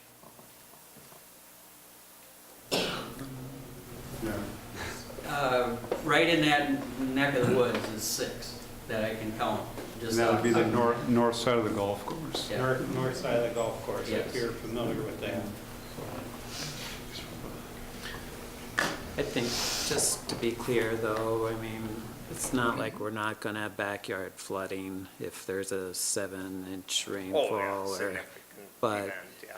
it'll be lessened, it won't last as long because now we have a place for that water to go collect other than drain to.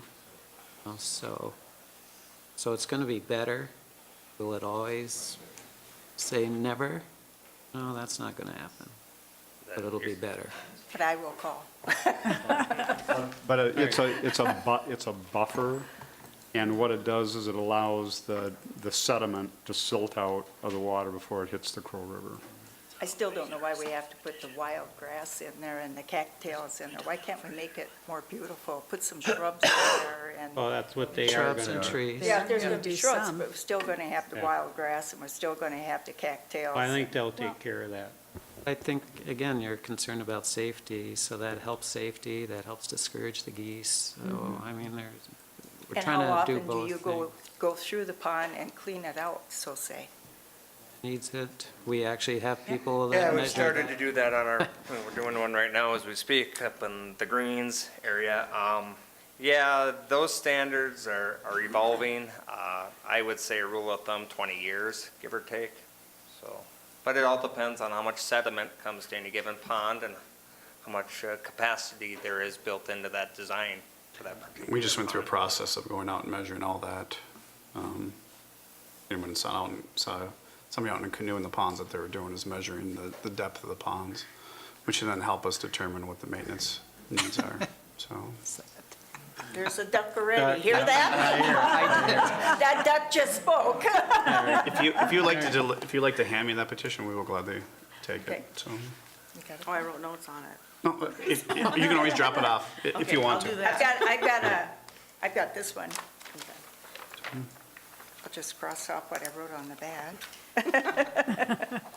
Is it something bad? No, I wrote on here, so they're widening Main Street for planters. That's what I got. Okay. All right.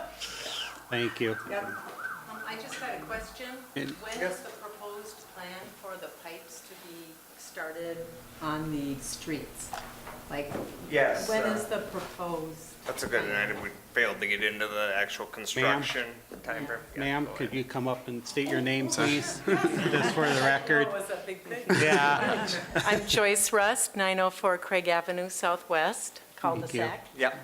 And, yeah, I heard your question. Let's see if anything more, but, well, those are the details we want to, we're still designing this, like I mentioned earlier. And we need to get into construction timeframes and how we're going to specify things to the contractor to build this. But we're getting a good idea, and I think where we're heading is, we're going to ask them to dig the pond this fall, winter. More than likely, I'm guessing this is nice December, even January work for a contractor.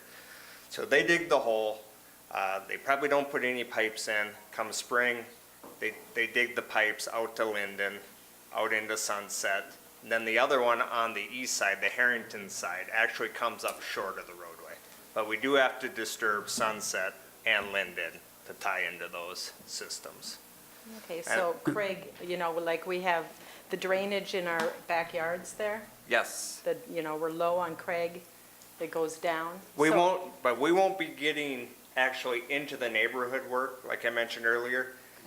The east side will happen in 2019, next year. Yeah, Probably maybe midsummer to fall. Yeah. And then the west side in your neighborhood, we'd be extending those pipes and making those connections in 2020. And there would be proper notification. Yeah, that'll be part of the on- pavement management on program those- project. On those projects. yeah, it's nice to have a timeline. I miss Yep. that. And then one more on her concern about children. Being, it's not going to be visible, the water. Could we have a sign saying it's a holding pond? Just so the parents know the kids are in there looking for the, collecting the weeds and whatnot. Can Yeah. there be a sign? Yeah, we could do some sort of Yeah, signage. it's I imagine. a I'll talk to brown the, sign that looks nice, but, yep, it we would be, could maybe do something of that nature. I'll talk to the we're Parks open to Department, that see what idea. they think. Okay. Could be an interpretive sign telling the benefits. I'll leave that up to the Parks What would Department. the sign say? Yeah. Yeah, let's see, what are the other rules about our holding ponds? No docks, not supposed to ice skate on them. Don't put any goldfish in them. canoes. No goldfish in them, please. No ice skating. Any other comments? Heard one question, do the outlet pipes ever plug up, or I know they're. Oh, yeah, I mean, outlet pipes, we do an inventory, between engineering and streets department staff. We go through the outlets, what do we hit them every other year, give or take? Typically. Yeah, so we're going through about half of them a year. And, the issues really are with the the smaller pipes, this one, the downstream outlet. And actually, sometimes it's not so much the downstream outlet pipe by the river, it's the inlet pipe in the pond, having cattail growth and, weed accumulation on those grates. And it's actually, the water Beaver just dams? can't get immediately from the pond into the pipe system. So Plastic bags. plastic bags, yep, et cetera.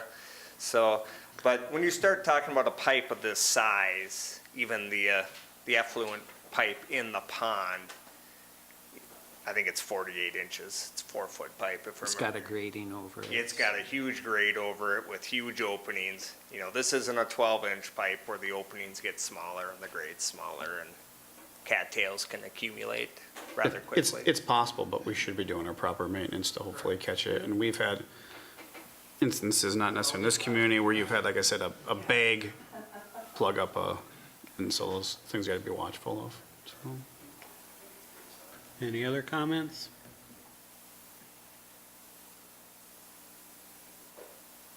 I'd move to close the public hearing. I'll second.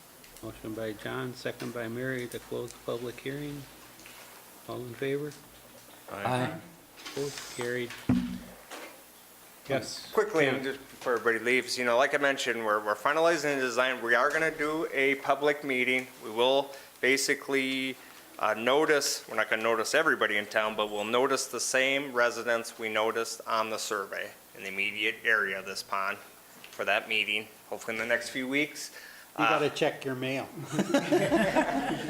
And, no, I just want to thank everybody for coming. I mean, when we invite people to these meetings, not this many people show up, so we didn't even invite people tonight, so thank you for the interest.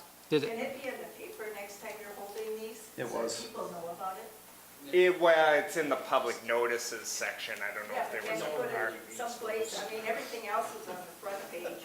Well. Can you put a bigger article? We gotta pay too much for the front page. That's why we show up in the public notice. I'm just joking. We don't elect what gets put on the front page. You just- of the newspaper. Ma'am, you just need to get the reporter to write a really good story about it, There you go. right there. On the city's website? Yeah, there's notices, well, there's. was that That's it. helpful? Okay. Thank you. Thanks for coming. Obviously, Mayor and Council, you've heard the public comments tonight. In front of you for consideration would be 2 resolutions that would basically continue moving forward with the project. Obviously, part of the public hearing process is they get that input, and if there's any desire to change anything, obviously now would be the time. Otherwise, what's in front of you for consideration is Resolution 14946 and 14947. That would basically move the project forward, We can do them both at once. if that's your desire. I'll make a motion to approve both of them. I'll second it. Motion by Chad, seconded by myself to approve both resolutions. Any other discussion? All in favor? Aye. Opposed? Carried. Thank you. Thanks. Moving on, new business. Issuing food vendor license to Peter Neubauer of North Star Barbecue. Mayor and council, in front of you is an application for consideration to operate a mobile food cart. The trade name of the company is North Star Barbecue. In front of you is, there was an investigation done. There is a recommendation from the police chief to deny the application. A couple things to note. The applicant did not complete an interview with the police chief. Also, the applicant has been operating within the city limits illegally. I know those were some of the basis for the recommendation. Ultimately, at the end of the day, it's up to the council to decide to whether or not you would grant the application. It would be good for the remainder of this year, and then it'd be up for, if you were to approve it, and then be up for renewal again next year. So all of our food license vendors are for a yearly basis. Since this is considered right now a new application, it would be prorated, but it is in front of you for consideration. You mentioned that, the applicant had been operating the cart in town without the permit, but in the past, he had actually had a permit, so he was aware of the requirement. Yeah, our records show And- that he had a permit of one kind or another from 2012 to 2016. And staff had previously talked to him about the need to have the permit, right? Correct. And, there wasn't any action until just recently. Until, my understanding, until he was approached by the police chief. Department, yeah. We have a lot of different permits from, there's other food trucks. We're gonna have another one after this, but, we've got the ice cream truck. There's a food truck that was approved earlier. We've got peddler, solicitor, transient merchant licenses. We have pawn shop, or secondhand dealer, pop-up tents, tool shows, shows and exhibitions, the fairs that go around, and just a variety of permits. And so this isn't anything unusual, and it was just disappointing that, knowing that, the history, that they were aware of the need to have this, that it wasn't acted on a more proactive, cooperative basis, so. One thing I do want to know, because I think there's some confusion, the city is not in the business of regulating food. Right. That is regulated by the state of Minnesota, so we do not get involved with it. What we are regulating is the cart/vehicle, or in some cases, a tent or whatever else is on wheels. That's the ordinance that was adopted. So we don't get into regulating food, and I think, there's been some confusion where, other businesses have been called out that are serving food. Once again, that's handled by the state of Minnesota. And so what we are actually licensing is the vehicle or the cart. And my understanding was that was done to address a couple different concerns with where they locate. And so that's Right. part of the application process, to ensure that they know the rules and that those are followed, and that there's acknowledgement of the rules that the council have put in place to address those. Well, yeah, when I had my barbecue contest, pulled pork contest, I got a license through the state. So, I mean, it's, rules that are out there that should be followed, so. But as Matt mentioned, this one with the cart is really just more controlling the location and some of the issues that, potentially as food carts, that whole phenomenon was growing and increasing. We just wanted to be out in front of that, and that's what the primary purpose of the ordinance and the permit deals with that. I guess I feel the same way that you do, Steve. It's a little disheartening to think that he actually had that permit for X amount of years and then dropped it. And to not go through the investigation, I don't understand that either. Well, I'd make a motion to deny permit or the license requests, and, knowing that he's got every opportunity to reapply next year. Hopefully, he won't be serving until he does, get the permit, but next year is another opportunity. I will second that. Motion by Steve, second by Mary to deny. Are there any other comments? I just mentioned, that's only fair to all the other vendors that have applied and gotten the permit. Correct. So, One thing too, just for clarification, and this has been communicated to the applicant, we don't license events that take place in festivals, community festivals. So usually that's a request that comes in from the applicant of the festival. We're going to host this event. This is a part of what we're going to host, along with the fairgrounds. Those are the two things that we don't. So when there's events going on, just for clarification purposes as well. Any other discussion? Call the motion, all in favor? Aye. Opposed? Carried.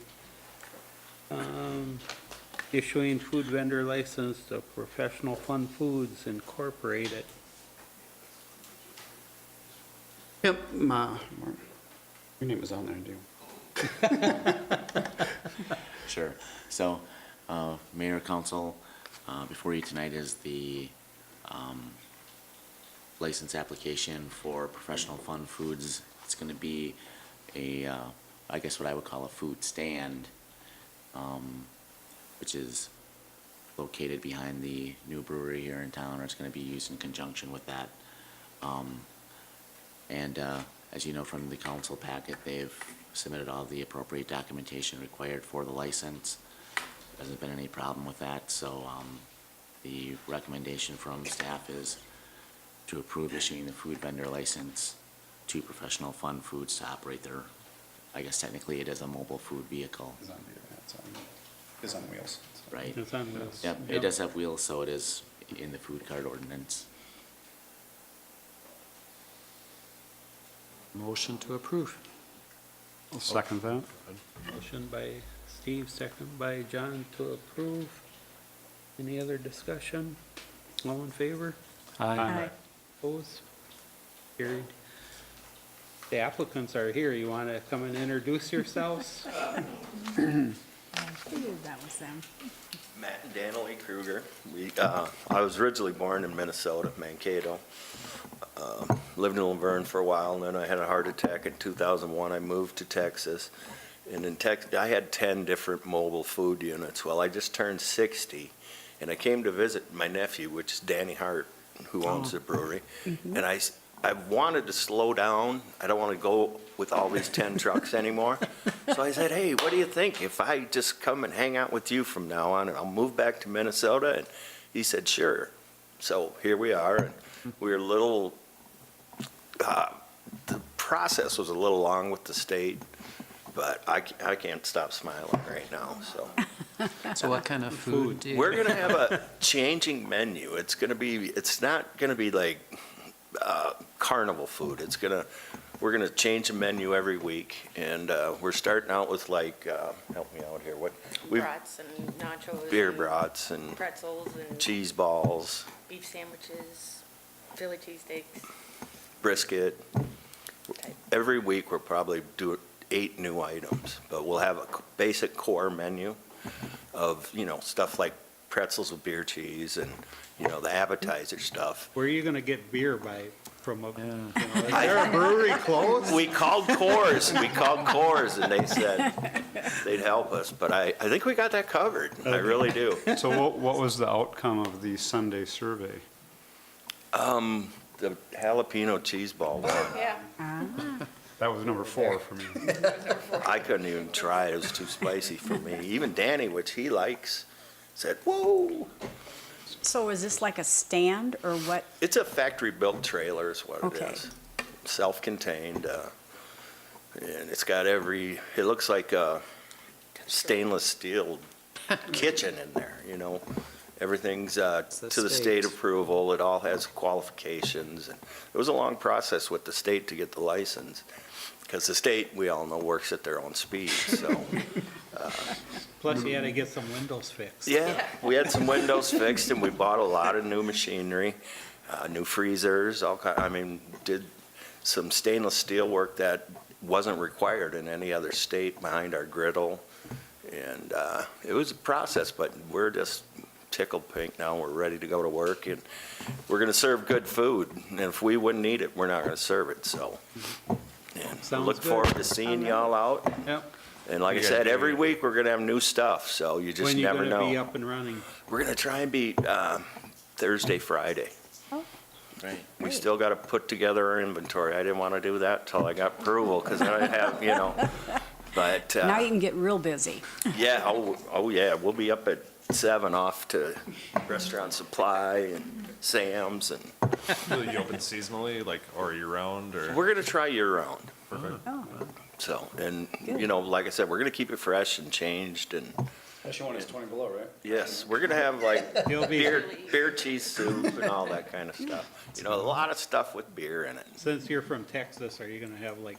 He's originally from here. Well, yeah, but he was down there, so you got a chili recipe, don't you? Oh, from of down course, of course. Because when it gets cold, you got to have something. Everybody, all my relatives are scattered around Minnesota, and they're all texting and emailing, you know, the Minnesota recipe for this and that. You gotta make your German potato salad like that. And so we're gonna try a lot of different stuff, and it'll always something new every weekend, so. Well, welcome, thank you for coming.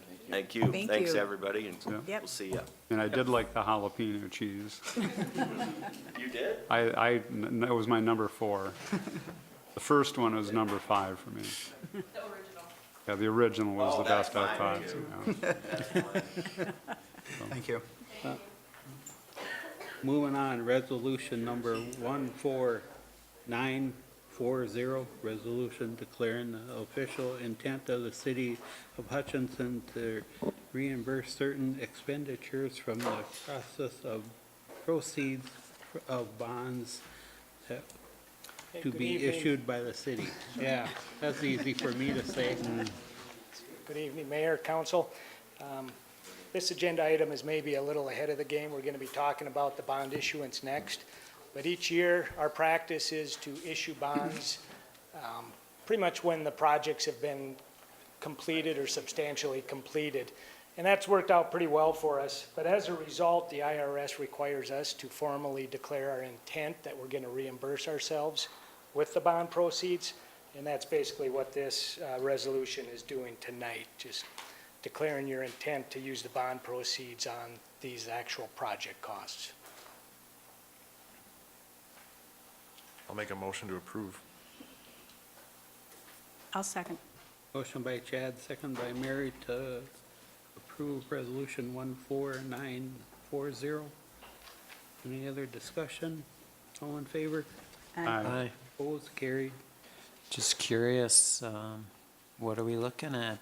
Forecast for interest and hoping for? You'll have to wait you'll have to wait for the next agenda. Keep you in suspense. All righty. Resolution number 14944, resolution providing for sale of $2,470,000 general obligation improvement bond series 2018A.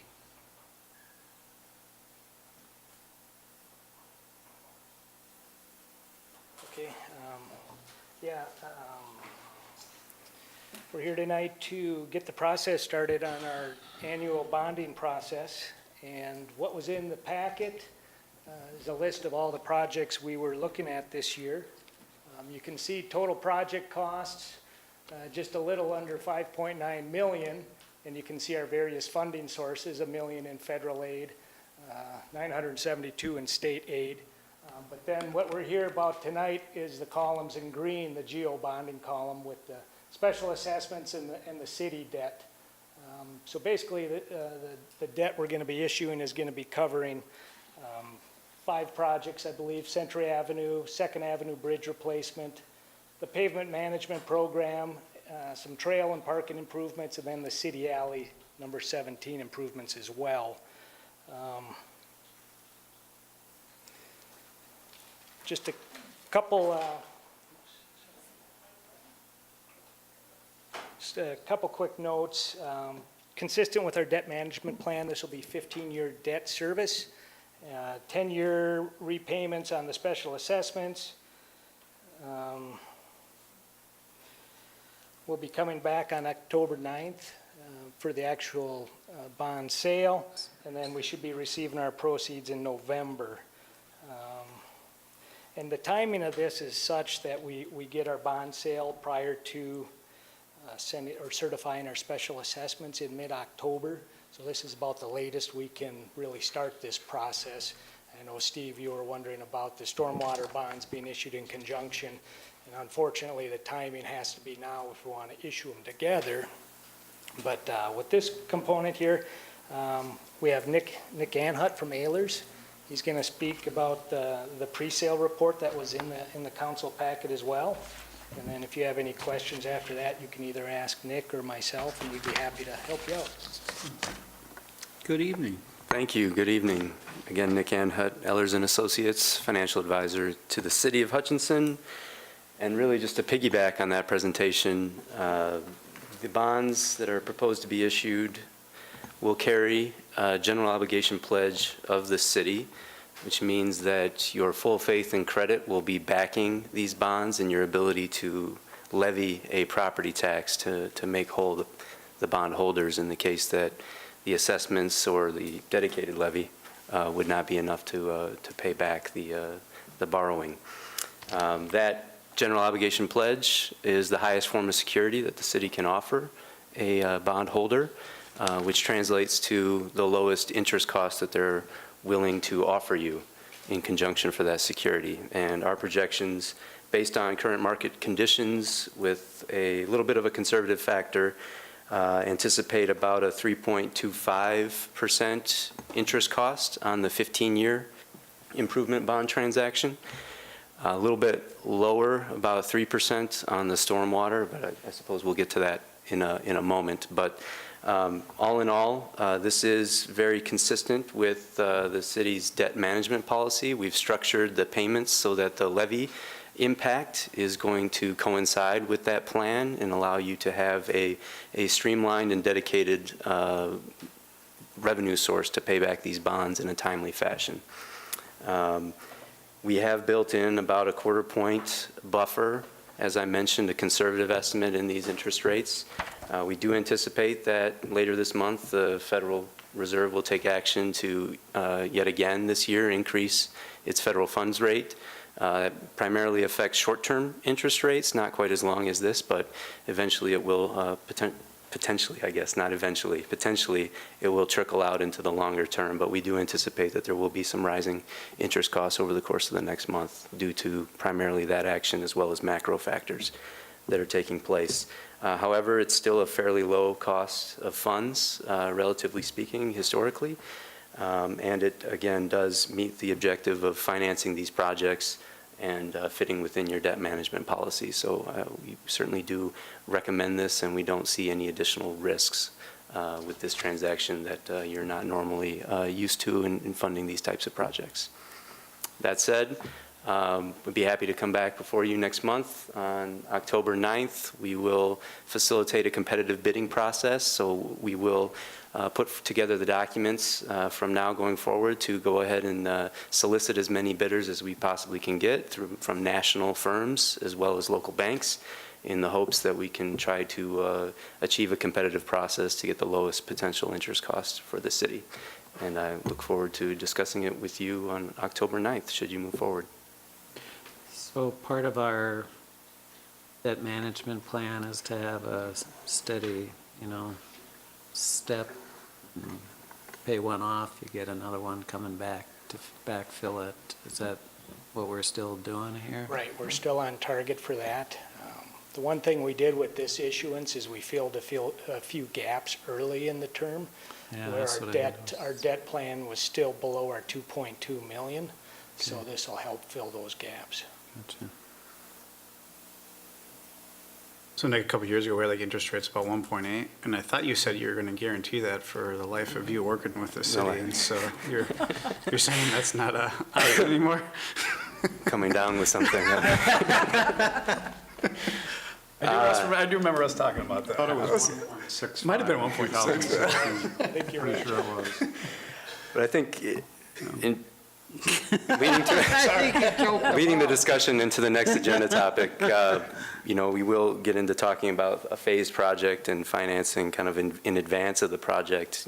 Just in the last year, about a year since we went through this process for similar projects, and we've seen about a 0.5 point from what we're projecting. Now, these are conservative projections, so hopefully I'll come back and say, oh, it was only, a 1/4 point. Or maybe no point, but we have seen movement in the markets lately, I'm sure, as you've read, and we anticipate that at least in the next year to 2 years, as this cycle sort of continues, that we'll continue to see that going forward.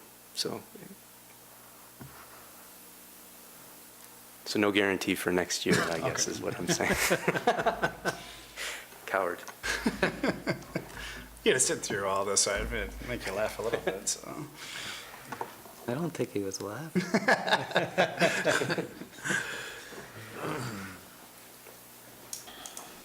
your So I pleasure. need a motion to approve. I'll make a motion to approve. Second. Motion by Chad, second by Steve to approve. All in favor? Aye. Opposed? Carried.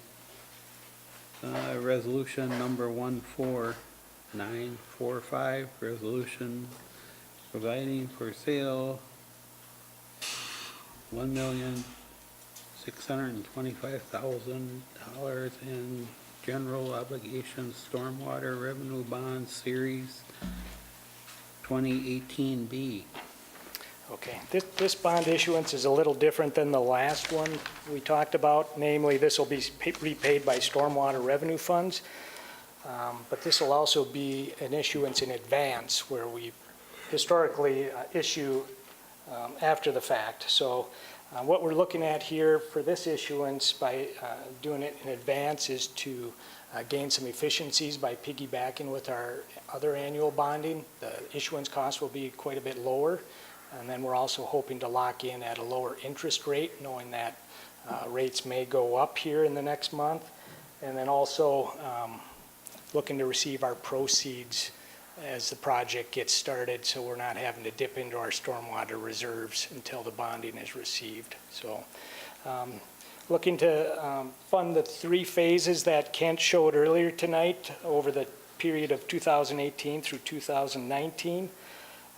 Again, it'll be repaid by stormwater bonds, with the existing debt falling off in February of 2019 and this new debt starting in August of that same year. So it'll be a seamless transaction with our debt. So with that said, I'll turn it over to Nick again.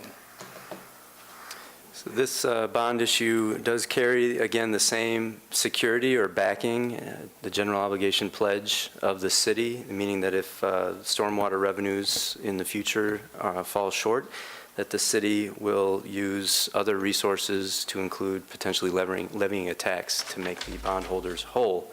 However, as was mentioned, we are in a sense replacing existing debt, and we don't see this as putting any kind of stress on the utility fund in any way more than it has already with the existing bonds. The reason this is a separate bond issue is because the state of Minnesota has a program through its Public Facilities Authority where it will, in effect, guarantee the timing of the payment for the bondholders, and so it will actually be credit enhanced by the state. The state was recently upgraded to AAA status this summer, and that higher security that the state will, step in to make the payments should the city, for whatever reason, not make its payments, which we do not anticipate, and the state doesn't either. If they cut our LGA, right. Maybe we... Now, the state's not saying that they're going to permanently fund these payments. They are going to come back to you in the event that this does happen. They would set up a repayment plan. But they'll at least make the bondholders whole so that it'll provide additional security to them, which should translate to lowest interest cost or lower interest costs to you all. The credit enhancement program does not apply to regular street parking type improvements that are being financed by the previous series of bonds that we just mentioned, so they do not qualify. But this one, if it is a standalone transaction, will qualify, and we anticipate some significant interest cost savings. The projections in the pre-sale report assume just the city's credit rating applied to it. We anticipate that with the state's credit enhancement, you're going to see a 1/4 point to maybe 30 basis point benefit below that interest cost. So this should translate to somewhere in $8,000 to $9,000 per year in interest savings from this program. There's an application that gets made to the PFA, so there are some signature pages for the mayor to sign should you move forward with the resolution. Ellers will facilitate that. There is a $500 fee to the state of Minnesota, so you are incurring some additional costs by applying to the program, but again, that'll be more than offset by the potential interest savings in entering the program. So is this fall underneath it? I'm assuming because they recognize the larger benefit to the water bodies. Is that how something like this gets included? I think, and it actually applies to any storm sewer and water utility improvement projects. So where you will see this, if you're not obtaining state funding for treatment plants and things like that, that type of use will also qualify for this if you're not already seeking the state funding mechanism. So they do see those types of benefits over and above just the local benefits to the immediate community, and so they do offer this program for those specific purposes. I'd make a motion to authorize Resolution 14945. I'll second that. Motion by John, second by Mary to approve. Any other discussion? Just to be clear too, when this goes out for sale, we're not pooling it with other projects. It's just a standalone bid on the project. So to answer your question, just like tonight, there's two different resolutions. On the 9th, even though it's on the same day, we'll actually have two separate sales. So there'll be two different sets of bids, two separate resolutions for you to adopt to finalize the transactions. So they will be bona fide separate issuances. And unlike last year, these will be bank qualified. Correct. We're not kicked out of the loop because of the Hutch Utilities thing. Correct. These both will qualify under that, and so we are More. attempting to get potentially the lowest cost that we can in the marketplace. Call a motion, all in favor? Aye. Opposed, carried. Just, I know we just voted, but Andy or Matt, again, this is a little different. We haven't had our bids yet. We haven't even approved the project really yet. But the idea is just to take advantage and. Yeah, man, I'll address it first and Andy can miss it. Really, we're trying to take care of or address it with the efficiencies and try to get in front of the increase in interest rates. You're right. We usually don't do it until after we bid it. And I think I communicated with you, Steve. I've worked in cities who actually would bond prior to even bidding. So, and I think that's probably actually more of a norm. So we're actually a little bit outside of the norm of waiting until after we have the bids. There's a benefit in having the bids because you have an actual price. There is a little bit of risk when you do it prior to bidding because you never know. Sometimes that gets built into the bonding, but yeah, it's a little bit different for us, but trying to take care of the efficiencies and cost savings in that and meet the increase likely in interest rates.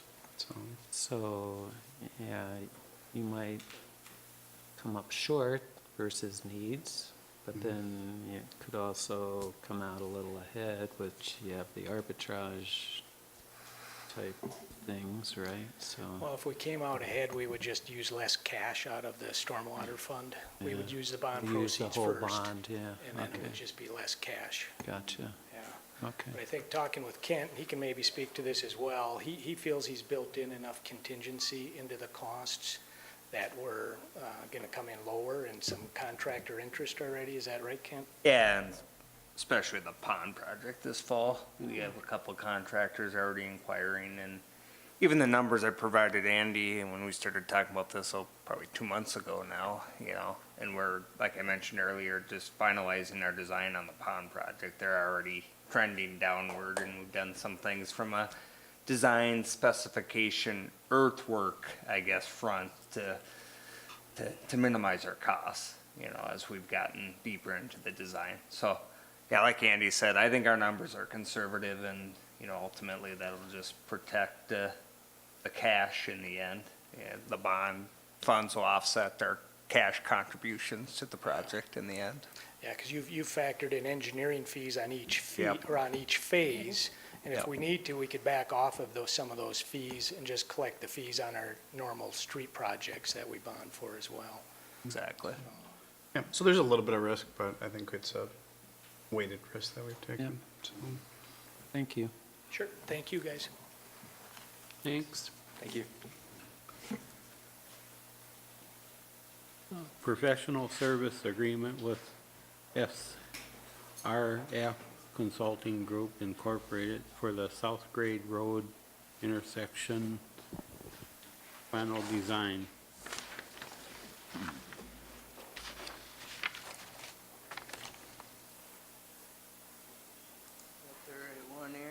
I did provide a handout on this front, just the one sheet with the concept drawing of the roundabout, which was built into the study that was included within your packet. I'll just jump to that right away. And, you know, we brought we brought it to Resource Allocation Committee. We brought the initial study that had the multitude of options, you know, lane reconfigurations, full-size roundabout, mini roundabout, couple different lane configuration scenarios. And ultimately, in the end, we took that study, evolved into a more detailed study effort, which is this document, which includes the mini roundabout, and got into quite a bit more detail of how this would be configured, geometrics, access, impacts specifically to the north properties on the north side of South Grade Road. And then we took a little more detailed look at what we need to do down here at the Highway 15 and South Grade Road intersection to clean that up. What we had in front of us as far as traffic signal reprogramming, replacements and the likes, and arrived at that would be a full signal replacement. And then, I guess most importantly, we vetted out the implementation of a mini roundabout at the mall, Cashwise access point, we'll call it. And then lastly, we cleaned up some of the pedestrian crossing dynamics down here at Merrill Street that we've spoken about in the past.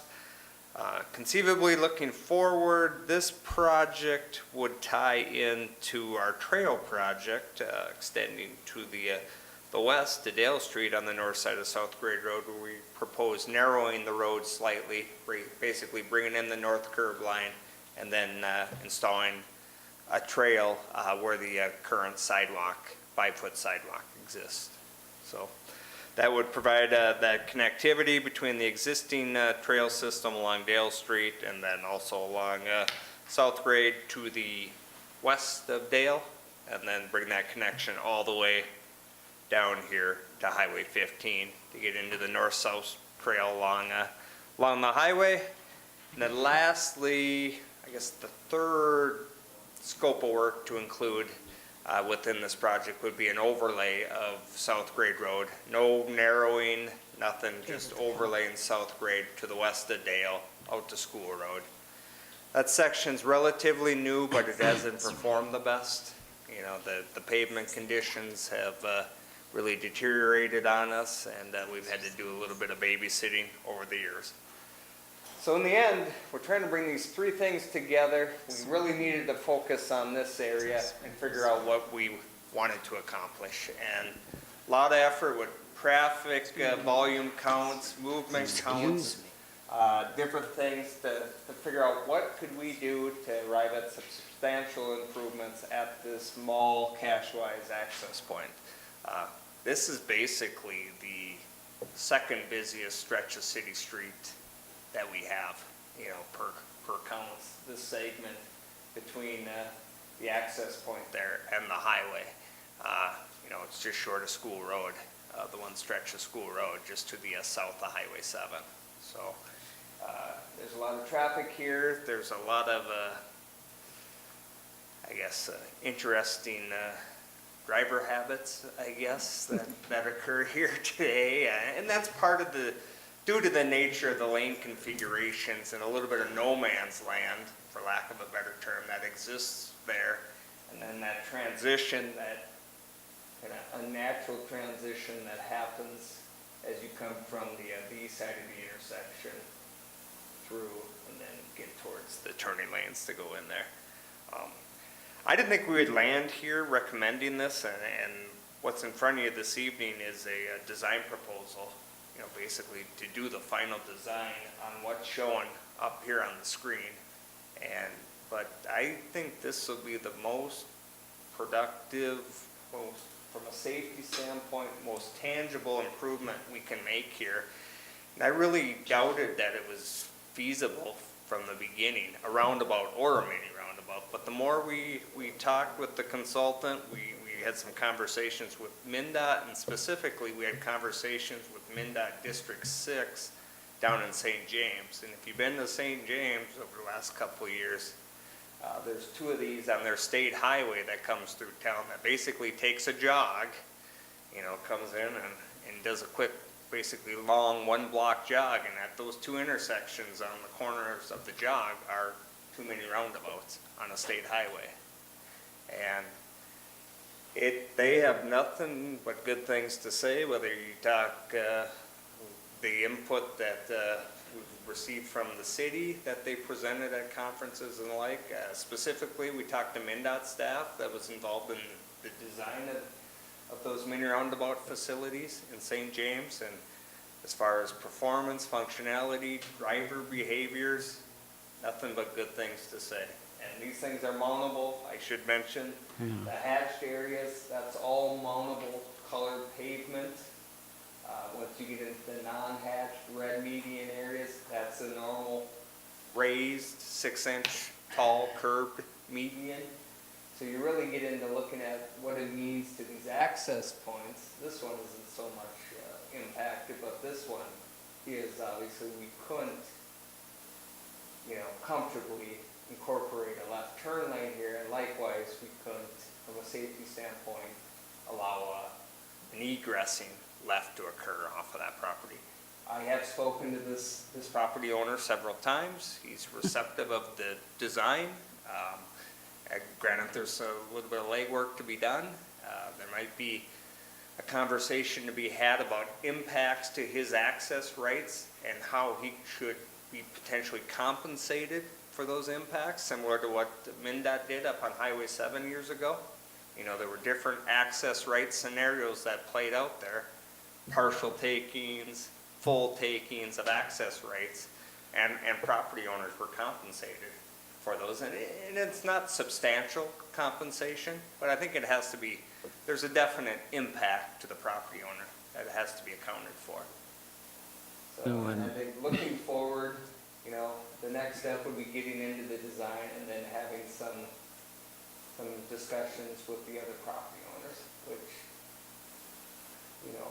Aspen Dental has options, whether it be the access point here, this wouldn't allow for the left egress, but, simply to get back to the signal, all they have to do is take a right, go around the roundabout, and do a quick U-turn. So it allows for itself to be navigated pretty quickly. Or go out the east Excuse me? side, go out the northeast. Yep. And they can come out that access point. This is probably long overdue, the closure of the seagrass point. It's less than ideal would be an understatement, and it's probably something that should have happened years ago, and I got a little bit of the background story why it still does exist, and I don't know. So Kent, tell me this, like when that closes that access point onto that road, Yep. and you want to get onto Lynn Road, your only option is going to be to get off of the 15, That's right? the only way it is now. And that is where it is now. But Yep. are they going to address that? That ends up, you can have traffic sitting, because the stoplights are there. Yep.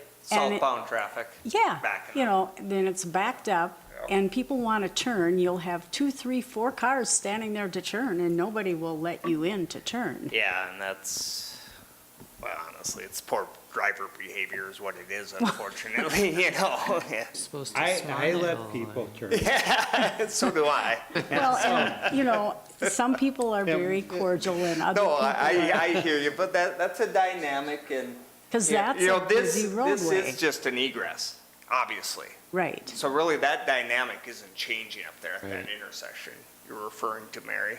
Right. I just wondered if we ever could address that. Yeah. And I see so many people turning off from the highway onto Lynn, and nobody stops at that stop sign. Yep. And that's definitely a pet peeve of mine. They No, just. I understand that intersection, it's, you obviously have the traffic dynamics on 15, but you got just the width of that intersection. It's just, honestly, it's just too open. It's not very well delineated to get onto the highway, and that would maybe change some driver behaviors with respect to stop signs and the likes to constrict them a little bit. But Do we have to purchase any property for the roundabout, for the, on the east end there? this corner, you can see the green line is the property line, and then our trail starts to, and this is preliminary, but we looked at this, and they're showing this boulevard area extending all the way into the intersection. We could squeeze that trail up against the curb line as we approach the intersection. So you have that area, and then honestly, we're pretty well situated. I mean, yeah, I mean, it's hugging, you know, to get these lanes in here, and there's a widening happening here to smooth this right turn That's lane. nice. You can see this, the existing curb line is the line work underneath the yellow there. But down here, we really a substantial improvement is here where we incorporated, you know, a dedicated left in the end. So each movement has its own dedicated lane to take away some of the stacking issues that occur on that short west leg. And as far as the entrance into the mall area, is that city property? That, no, we're off of it. We're gonna have to work with the mall cash-wise by all means. And it's a question whether that's city roadway. I'm thinking due to us having this median and that really needing to exist for traffic delineation, we would either get permanent right-of-way or possibly a roadway easement. We've done that in the past. So Cam, what's the big difference between a mini and a normal roundabout? Is that raised concrete? Yep, exactly. It's the raised, this is all surmountable. And actually, I'll show you, we do have some truck turning movements, I believe. Yep, here we go. Yeah, Matt, like you say, it's all surmountable, the hatched red there, so that can be driven over. You want to differentiate it. It's down in St. James, it's kind of a reddish concrete. And they actually put a kind of a tining in it, you know, like every 6 inches, they kind of got a groove in it. Yeah. And theirs is raised a little bit? It's slightly raised. I thought it was just painted when we were talking about it before, but yeah. It's very slightly raised. Yeah, so I mean, it's entirely surmountable, and you know, snowplow wise, you want to keep those grades and that raised to a minimum, so you can keep the plows down and you know get good snow and ice removal.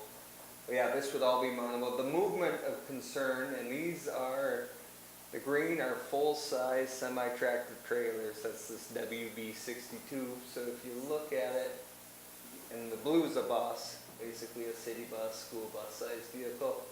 This green comes through to take this left, and they can travel that. You can see the trailers tracking on this line, but they never hit. It was configured in a manner that you never track that trailer into that parked vehicle.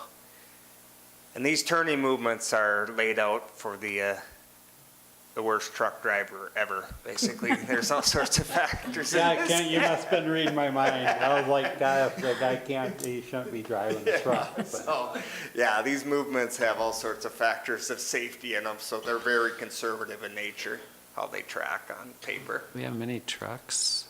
I know, I thought about the carnival. We don't. They do come into the back, but we wanted, you know, if you got a truck that needs to get the Buffalo Wild Wings, I'm not aware of how they stock or how they bring their Hopefully freight it will in. But, push them potentially just exit off of Highway 15. but you never know what you might have come immediately off the highway there. So it does accommodate it, you know, and you could have a car sitting here. So school bus wise, the city bus, I guess they call it, that's basically the design vehicle for these facilities, and what you want them is to not go above the inside curb line. So that's the inside line of these two lines. So you can see that just barely tracks and just barely gets over it there.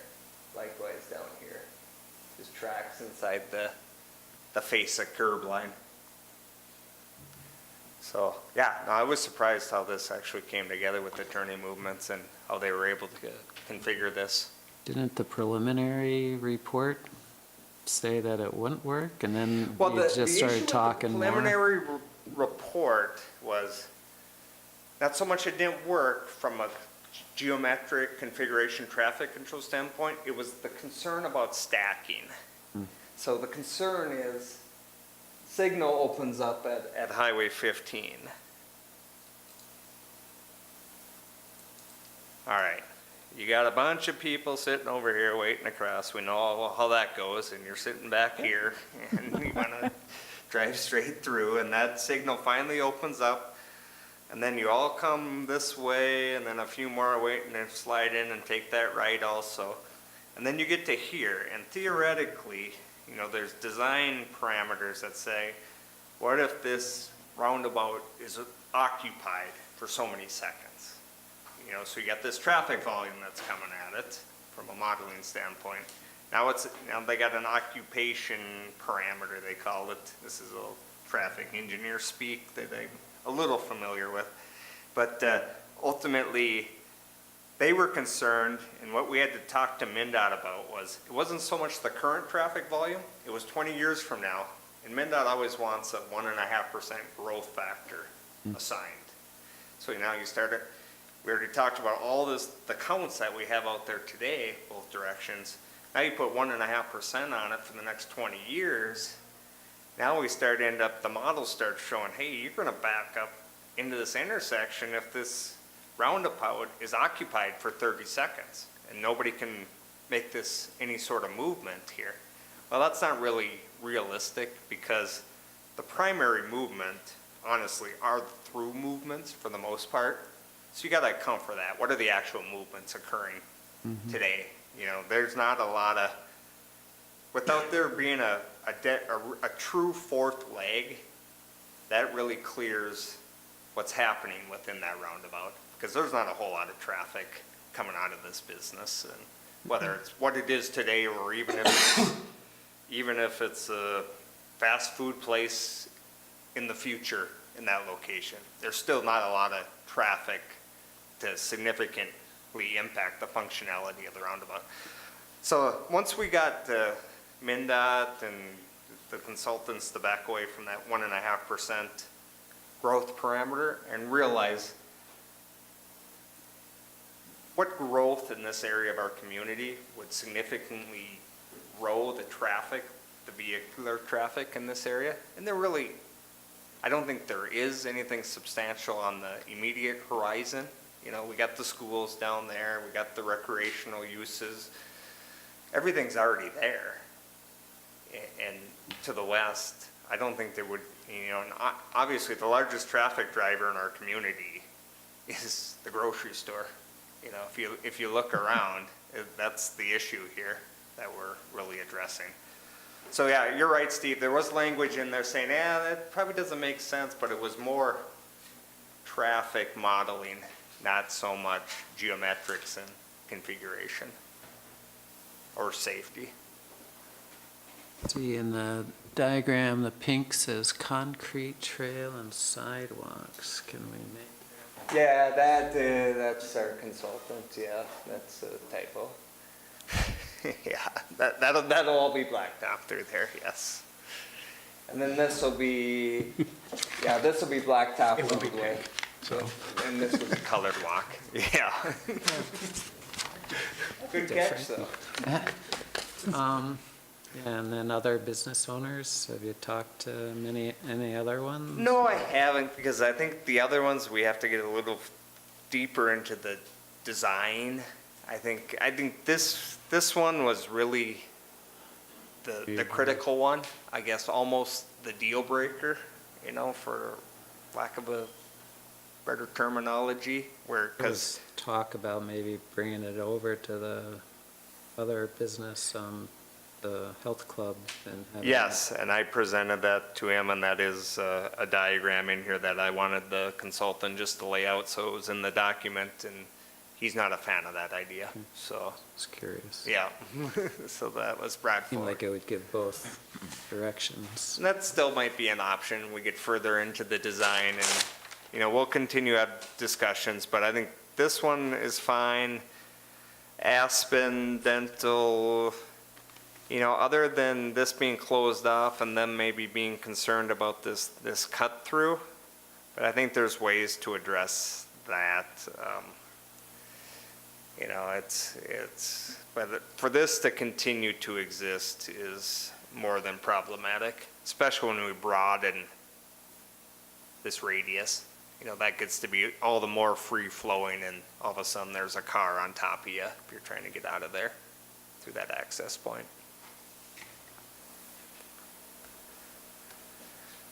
So yeah, like I said, I'm surprised this is landing where it is, and we're proposing to have SRF complete the technical design, and it's a lot of money, I realize. Andy and I, and then likewise Matt and others, we talked about this at Resource Allocation Committee. Ideally, we'd get it designed. We'd potentially get some local road improvement program grant funds. They're going to be, our application is still in the mix. They're not going to re-solicit, evidently, this fall. They're just going to take what they didn't fund last year, apply the 20 million bucks or so that the legislature gave them Could you last session. say that, update it with having the mini roundabout? I've had conversations with our state aid engineer, who's basically the representation to the locals for this process, and that they're taking them as is, but he's knowledgeable of our approach. So I think we have a good application regardless. Yeah. Yep. So he's knowledgeable of the direction we're heading. Otherwise, we're well situated state aid funding wise, even if we weren't to get some grant dollars. There are going to be some cooperative agreement dollars out there for 19 and 20, from what I'm hearing from our district office. So we might be able to get maybe a couple $100,000 to offset the signal costs and some of these Highway 15 intersection improvements. Basically, MnDOT cooperative agreement dollars are dollars they give to the local cities, counties to do systems or do improvement on their system, you know, immediately within state highway right away or immediately adjacent to it. Something that improves the functionality of the state trunk highways. So obviously a brand new signal system and what we're doing here would improve the functionality of this intersection. So with that, yeah, we're recommending approving the proposal, 98,000 and change, not to exceed with SRF. And this is just the technical design of just this segment. It's not the front end documents. It's not them administering the bid process. We're still doing all that in-house. You know, I did everything I could to whittle this number down. If you read through their scope, which is in your packet, you know, it's very detailed, very specific, and I took some things out from a design standpoint that the city could do in-house, and like I said, we're doing all the front-end documents and the bid process as usual. The money will come from? If we were to do the project, we could take that out of. And as far as this Study, yeah. At the end of the day, if we end up doing the project, it would get incorporated into the bonding. Project bonding. If not, it would, you know, recommendation would be probably out of the community improvement fund at this point. But our assumption is somewhere down the road, we're going to be doing something to where this can get tied into the bonding proceeds. Yeah, exactly. I think the hope is we deliver it next year, but like Matt said, it's always, I think it's going to be a tangible project regardless, and you know, even if it isn't delivered right away, it'd be included in the infrastructure program, you know, 2020, 2021 conceivably, and then the community improvement fund would be reimbursed, funded, I would believe. Yeah. Fine, as long as that was planned. Yeah. What's your pleasure? So, this is a lot of things. Yeah, it's So probably one sure of about closing off. Not so sure about closing off, Lynn, but no, I'm, it's okay. Yeah. There was a deal struck many years ago, I've heard from a couple of people that involved a hardware store owner, I believe. We won't go there. We have a motion. I'll make a motion to approve. Yeah. Well, second. Motion by Steve, second by John to approve. Any other discussion? All in favor? Aye. Opposed? Carried. Call in a special workshop meeting for September 25th, 2018 at 4:30 PM for annual review of Coalition of Greater Minnesota Cities. Yep, Mayor and Council, I was contacted by Bradley Peterson of the Coalition, who'd like to come out and give their annual update. We've had it at the regular meeting, but sometimes it ends up being almost a half hour, and so I figured, the best thing to do is just to call a workshop and do it for 4:30. I'll make a motion to call the workshop on September 25th at 4:30. Second. Motion by Mary, second by John to set the workshop. All in favor? Aye. Opposed? Carried. Yep, we had one item that was added, item 19.5, it was the fall streets repair, it was a purchase order, and Mr. Olson, I don't know if you want to address the council. It's mainly a deal to do, or mainly it's to deal with our street patching, correct? Right, So- and kind of what's happened this year is we've utilized that particular mode of repair more than we have in the last couple years. So, and we kind of hit our first spring target in August here, and so we want to be able to take advantage of the funds that we already have budgeted and are ready for these kind of repairs to continue. We do have several areas that we're working on, mostly on roads that are in quite good condition, but have differential settlements, oftentimes from utilities and different things like that, to take some of the skips and the jumps and the bumps out and to make some other repairs.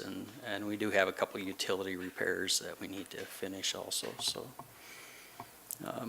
the two parties that bid in the spring agreed to just carry the pricing forward, with the exception of the one had a 6% increase in the bituminous mix price.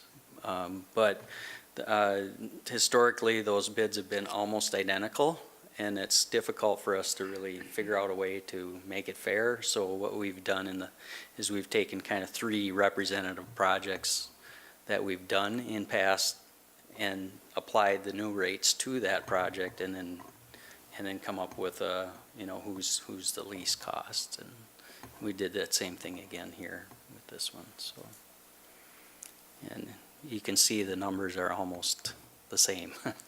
So, but there was a little bit of reduction, or a little bit of savings, so, with the one contractor. I'll make a motion to approve. I'll second it. Motion by Chad, second by myself to approve the purchase order. All right, thank you very much. Any other discussion? All in favor? Aye. Opposed? Carried. We have the minutes from Library Board, minutes from July 23rd, 2018. John, you have anything else? No? Kent? Things quickly on the project front. Century Phase 2 should be open to traffic this Friday. So that'll get us past the clinic, access point, Greencastle condominiums. So albeit that will be still closed to through traffic, we're trying to discourage traffic in that area still. But the primary one is Greencastle. That's their only access point. But we'll still have the signage up going into Phase 3 for clinic traffic to get detoured to the Fremont access point. But somebody wanders in there and needs to get to the clinic from the south, they'll be able to get in that south driveway. So phase 3 goes all the way to Jefferson? Yep, phase 3 will go all the way through. They're actually talking about paving phase 2 next week. It's gonna look a lot closer to done than it actually will. They still have a lot of restoration, street lighting work to do, the likes, trail work. So things are moving along very well. Second Avenue Bridge railing was today. slip form poured today, so looks good. They had PCI come in and do that work for them, so yeah, it's all covered in blankets right now, but it looked good when they were doing the work earlier. Yep. Pavement management up on the north side of town, still chipping away at the utilities on Spruce Street. 11th Avenue and Northwoods will be reclaimed tomorrow. And then work will start on those 2 roadways. They'll jump up and start to get into the 11th Avenue utility work and focus on that. And then the street contractor will start chipping away at Northwoods. So things are going well there, moving right along. And then lastly, Elks Park, 5th Avenue Bridge area, trail, sidewalk, parking work. Yeah, that work by Elks Park is paved, so it looks really good. All the concrete work and the paving's done, and to get the restoration done, and actually the sidewalk coming up the slope down there by the 5th Avenue Bridge actually doesn't look too bad, so we're kind of wondering when we laid it out on paper, but yeah, it looks functional and aesthetically, configuration-wise, it looks like it fits halfway as well. Then one more thing on a different front. Second Avenue, Park Elementary, I'll call it pedestrian crossing system. We got it in, and finally got it here, and contractor got it in. There were some bugs with the install that Quaddy worked out to get that up and running right before school started a week ago. One? We put a push button crossing system at Second Avenue, on Second Avenue right outside Park Elementary, Oh, okay, right at replace that one. Grove, Yeah. excuse me. Grove Yep. and Second. Where the old system was, the Yeah. old ground Yeah. mounted I think system. that'll probably come in more handy here in the next month when it gets darker in the morning, 'cause that was the biggest concerns. That is it.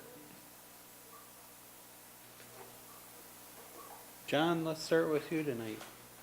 I was just gonna, if people got the coalition thing, they've got the workshop on chloride on the 27th here.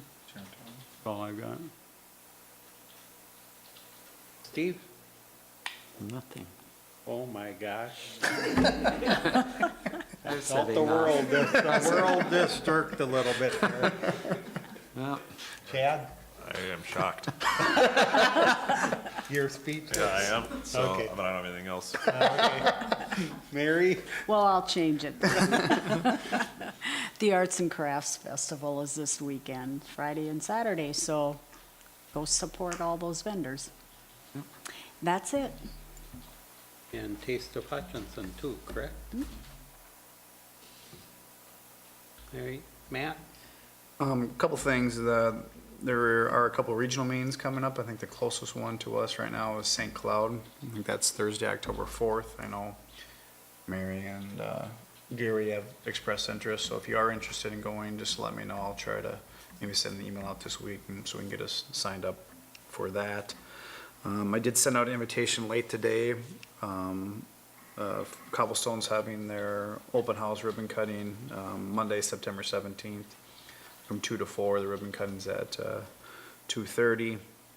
And then the one thing, I'm not sure what we've done here in the past as a city, but we've been approached by the Census Bureau about establishing a complete count committee. And basically what their goal is to get the word out to people they won't be necessarily going door to door, the Census Bureau will be doing that. It's to help spread the word about it. Staff will obviously be working on it. I don't know if there's an interest in putting one together. If there is, the council's gonna have to try to come up with some volunteers to sit on that, but otherwise, staff will do its best to get the word out as well, so. we had one in, 2010, but no, I think other than having a public meeting once, I can't remember the committee doing anything, so. Yeah, sometimes it gets confused with those that go out door knocking, but that's the Census Bureau that does that. And so really what the Complete Count Committee is supposed to do is spend the next, from basically now until March of 2020, when the census is done, is getting the word out to make sure you sign it. All I'll note is that we've got an 86, 87% completion rate here in town. And on top of that, we'll be working on it as a staff to get that out. So, like I said, I don't know if there's a... Plus everybody else. Yeah.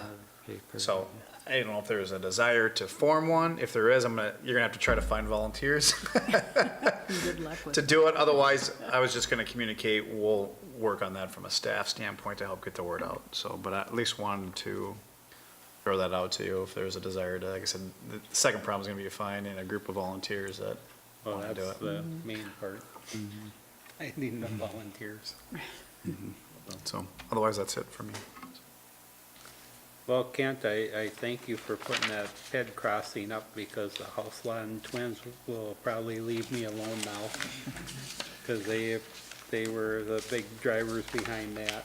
So thank you for doing that. The other thing I was gonna ask you about the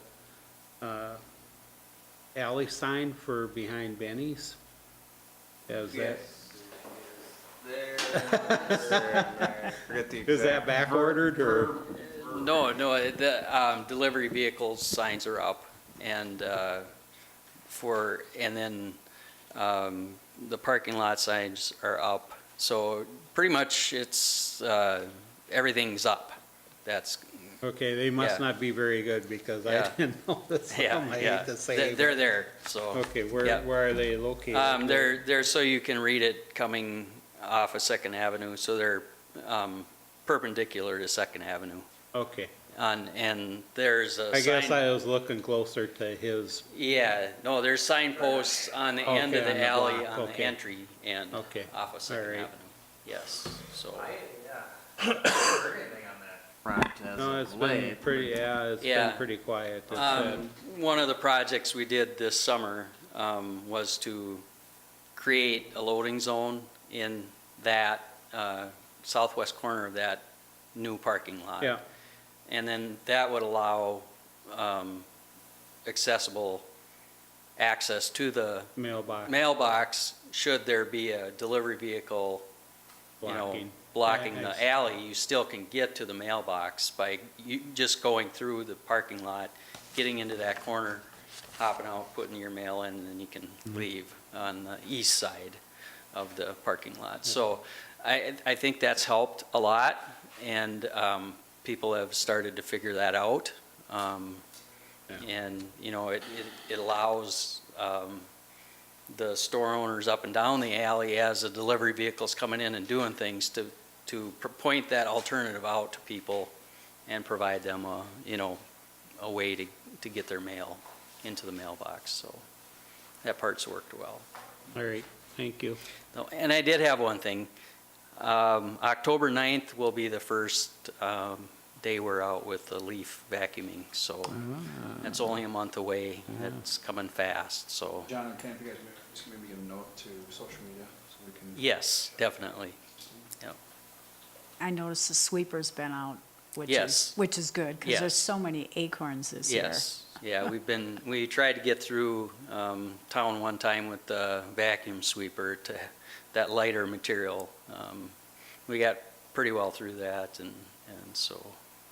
Let the paper know about since reporter left, Yeah, we'll about have that, our media blast and the whole thing, but just to let you know if you start getting questions. And then, of course, it would end that week, Monday of Thanksgiving week, so. Unless it snows before then, right? Yeah, it won't. Hush up there in the I'm end going to there. hold you to that. We've only had 1 year out of 8, so. It ends the week before the elm leaves come off the tree on the south side of my. Correct, yes. The only other thing I had is that I know school has been in session now for first week, and So just be